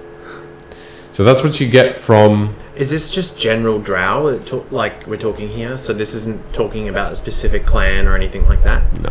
Okay. It's just hierarchy and what people have known the Drow to be. Okay. Expect it on my desk. Do you want to do anything else at this point, Gunnar, as you leave and Rook continues with Purback? Oh, I was staying there with them. Yep, you want to stay? Yeah, stay at the table. I'll just continue reading as I'm there with them. Sure. I'll send you more information. Yeah, that's fine. Just so I can get a general understanding, I was like 10 or 11 books, right? What are some of the topics so I can think of what I want to read next? Absolutely. So topics of Karnath and how Karnath used the undead in the last war, Karnath and its history, why, how sort of that border came to pass. You've got the manual of the planes. You have some information about the elemental plane of fire, air, earth, and water, as well as some information, little snippets of Gith and Githyanki, and the astral plane that they live in as well. What else did you want to? What other books did you get from Regav? I was looking into psionics. You do. Yep, you do have a couple of books on the art of the mind. Is the top of is the title of one of the books. It does give some description of actual spells that you're familiar with, but more in depth of to how they were first created. So history, how people went from, or how powerful mages in the past went from your normal conjuration and enchantment spells, how that then molded into psionics. Are you looking for anything particularly? No, I'm just sort of perusing the titles. Yep. I don't want to delve too deep into Yep. it for posterity's sake. Cool. But just for just so I know what I've got, so I know what to focus on. There is a part in the book that does take your eye as you're sort of flipping through the pages, and that is spell making and how to create and mold spells yourself to your design. There's quite a large chapter on that one. Okay. I'll read that. So as you're reading, as Rook finishes that off, Thorum, at night, on one of the evenings in that week, you go back to the same spot. Not many guards at all at this time of night. It's almost midnight. As you watch, it's quite a deserted street. So I would have hung around on the same day, and in the time until it went dark, I would have spent as much time as possible healing whoever was there. So Okay. pretty much all I would have kept in reserve is my 1 5th level spell slot. Sure. And maybe whack my 1 4th level. Okay. The rest. By that stage, the majority of people that you've healed are walking again and are moving around and come and thank you. And thank the House Durasco for obviously stemming the tide a little bit as well, but certainly they acknowledge that you were you were their survival. So they take your name and they thank you profusely. Some of them offer tokens, coin, and other things that they'll actually take back to Ada as well, the temple. Yes, that's fine. I direct them all towards the temple. And then I'm going to help with the cleanup. And I'm going to, while I'm helping with the cleanup, look for small flecks of metal all over the ground. Just scrap. Doesn't matter. And I'll collect up as many as I can. Oh, you get over 100 pieces of small metal scrap. Even together they don't weigh too much. So then I'll wait. How long does it take for the guards to clear off? And do they take every bit of this Warforged with them? Not this evening, no. They finish it around about the 4 p.m. mark as the sun starts to dip, and they decide to disperse at that point, since the immediate danger is now past. And I'll sit and wait until the sun's fully gone and it's completely dark in the night. And then, with that working, I'll head up to the beginning of the street. Somewhere nice that frames the giant crater that's there. And at 5th level, I'll pour all those flecks of metal out onto the ground. And at 5th level, I will cast Stone Shape. And a large idol, which it will let me do, a large block will rise up out of the ground. And if you can make me roll for it if you like, but what I'd like it to look like is a large stone 5x5 tablet, and on each side it has basically a little mural of that giant Warforged. It's on there. Maybe not the giant Warforged, actually. I paused for a moment before I think of that. That's okay. The 5.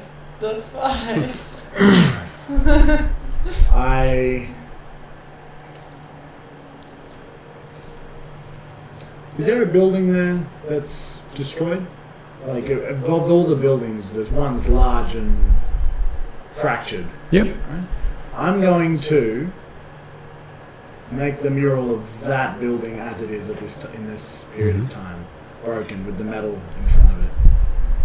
And where's the metal? Where are those metal shards? Are they just part of that Metal shards are mural? woven all throughout the stone. Got it. But they are matching bits of that mural as well, or are they just in random areas? No, they're all throughout it, Yeah. except for next to the broken building. is the standing, fully erect Warforged. It doesn't have any shards of metal around it. Sure. Finally, beneath this mural, I'm going to carve an inscription. And what it will say is, when danger thrives and Shan cries, look to the sky and call for the 5. And below that, in memoriam. And finally, I'm going to use There's as an knock action, again tomorrow. my breath weapon and bathe the whole thing in flame. And if I've done this right, when I'm finished breathing in flame, you should have the mural of the Warforged surrounded by these red hot flecks of metal, which should look an awful lot like the fireflies we used to take it down. Yeah. And I'll leave. Okay. I love it. You Cool. mold and you hear the creaking of the stone mold into your design, and you certainly do just slowly breathe out that breath weapon. One hardly used, but for this purpose, it certainly is a true symbol of your valor and your just out overall, I guess, majesty in this moment as you just make that symbol for Shan. At that moment, you look up and you see just stars and silence and a distant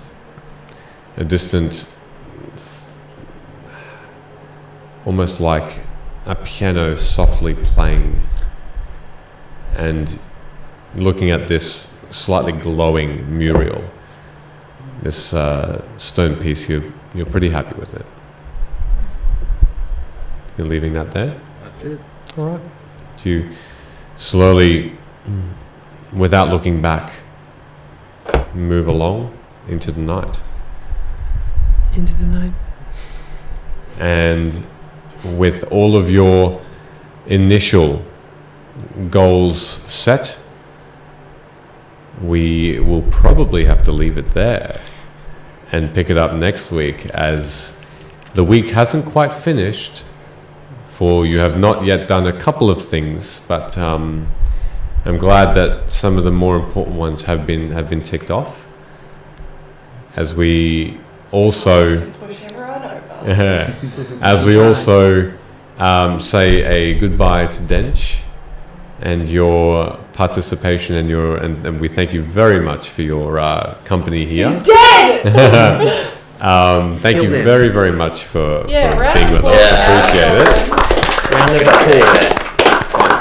Thank you. I feel like we're going to run into Dench in like 10 years' time and he's going to be like, I'm still beating people up. You might have little orc babies at the orc. You guys never met me. At the I'm Dog Fresh. I've been waiting. I have some information for you. If it's too late, Bruiser's dead.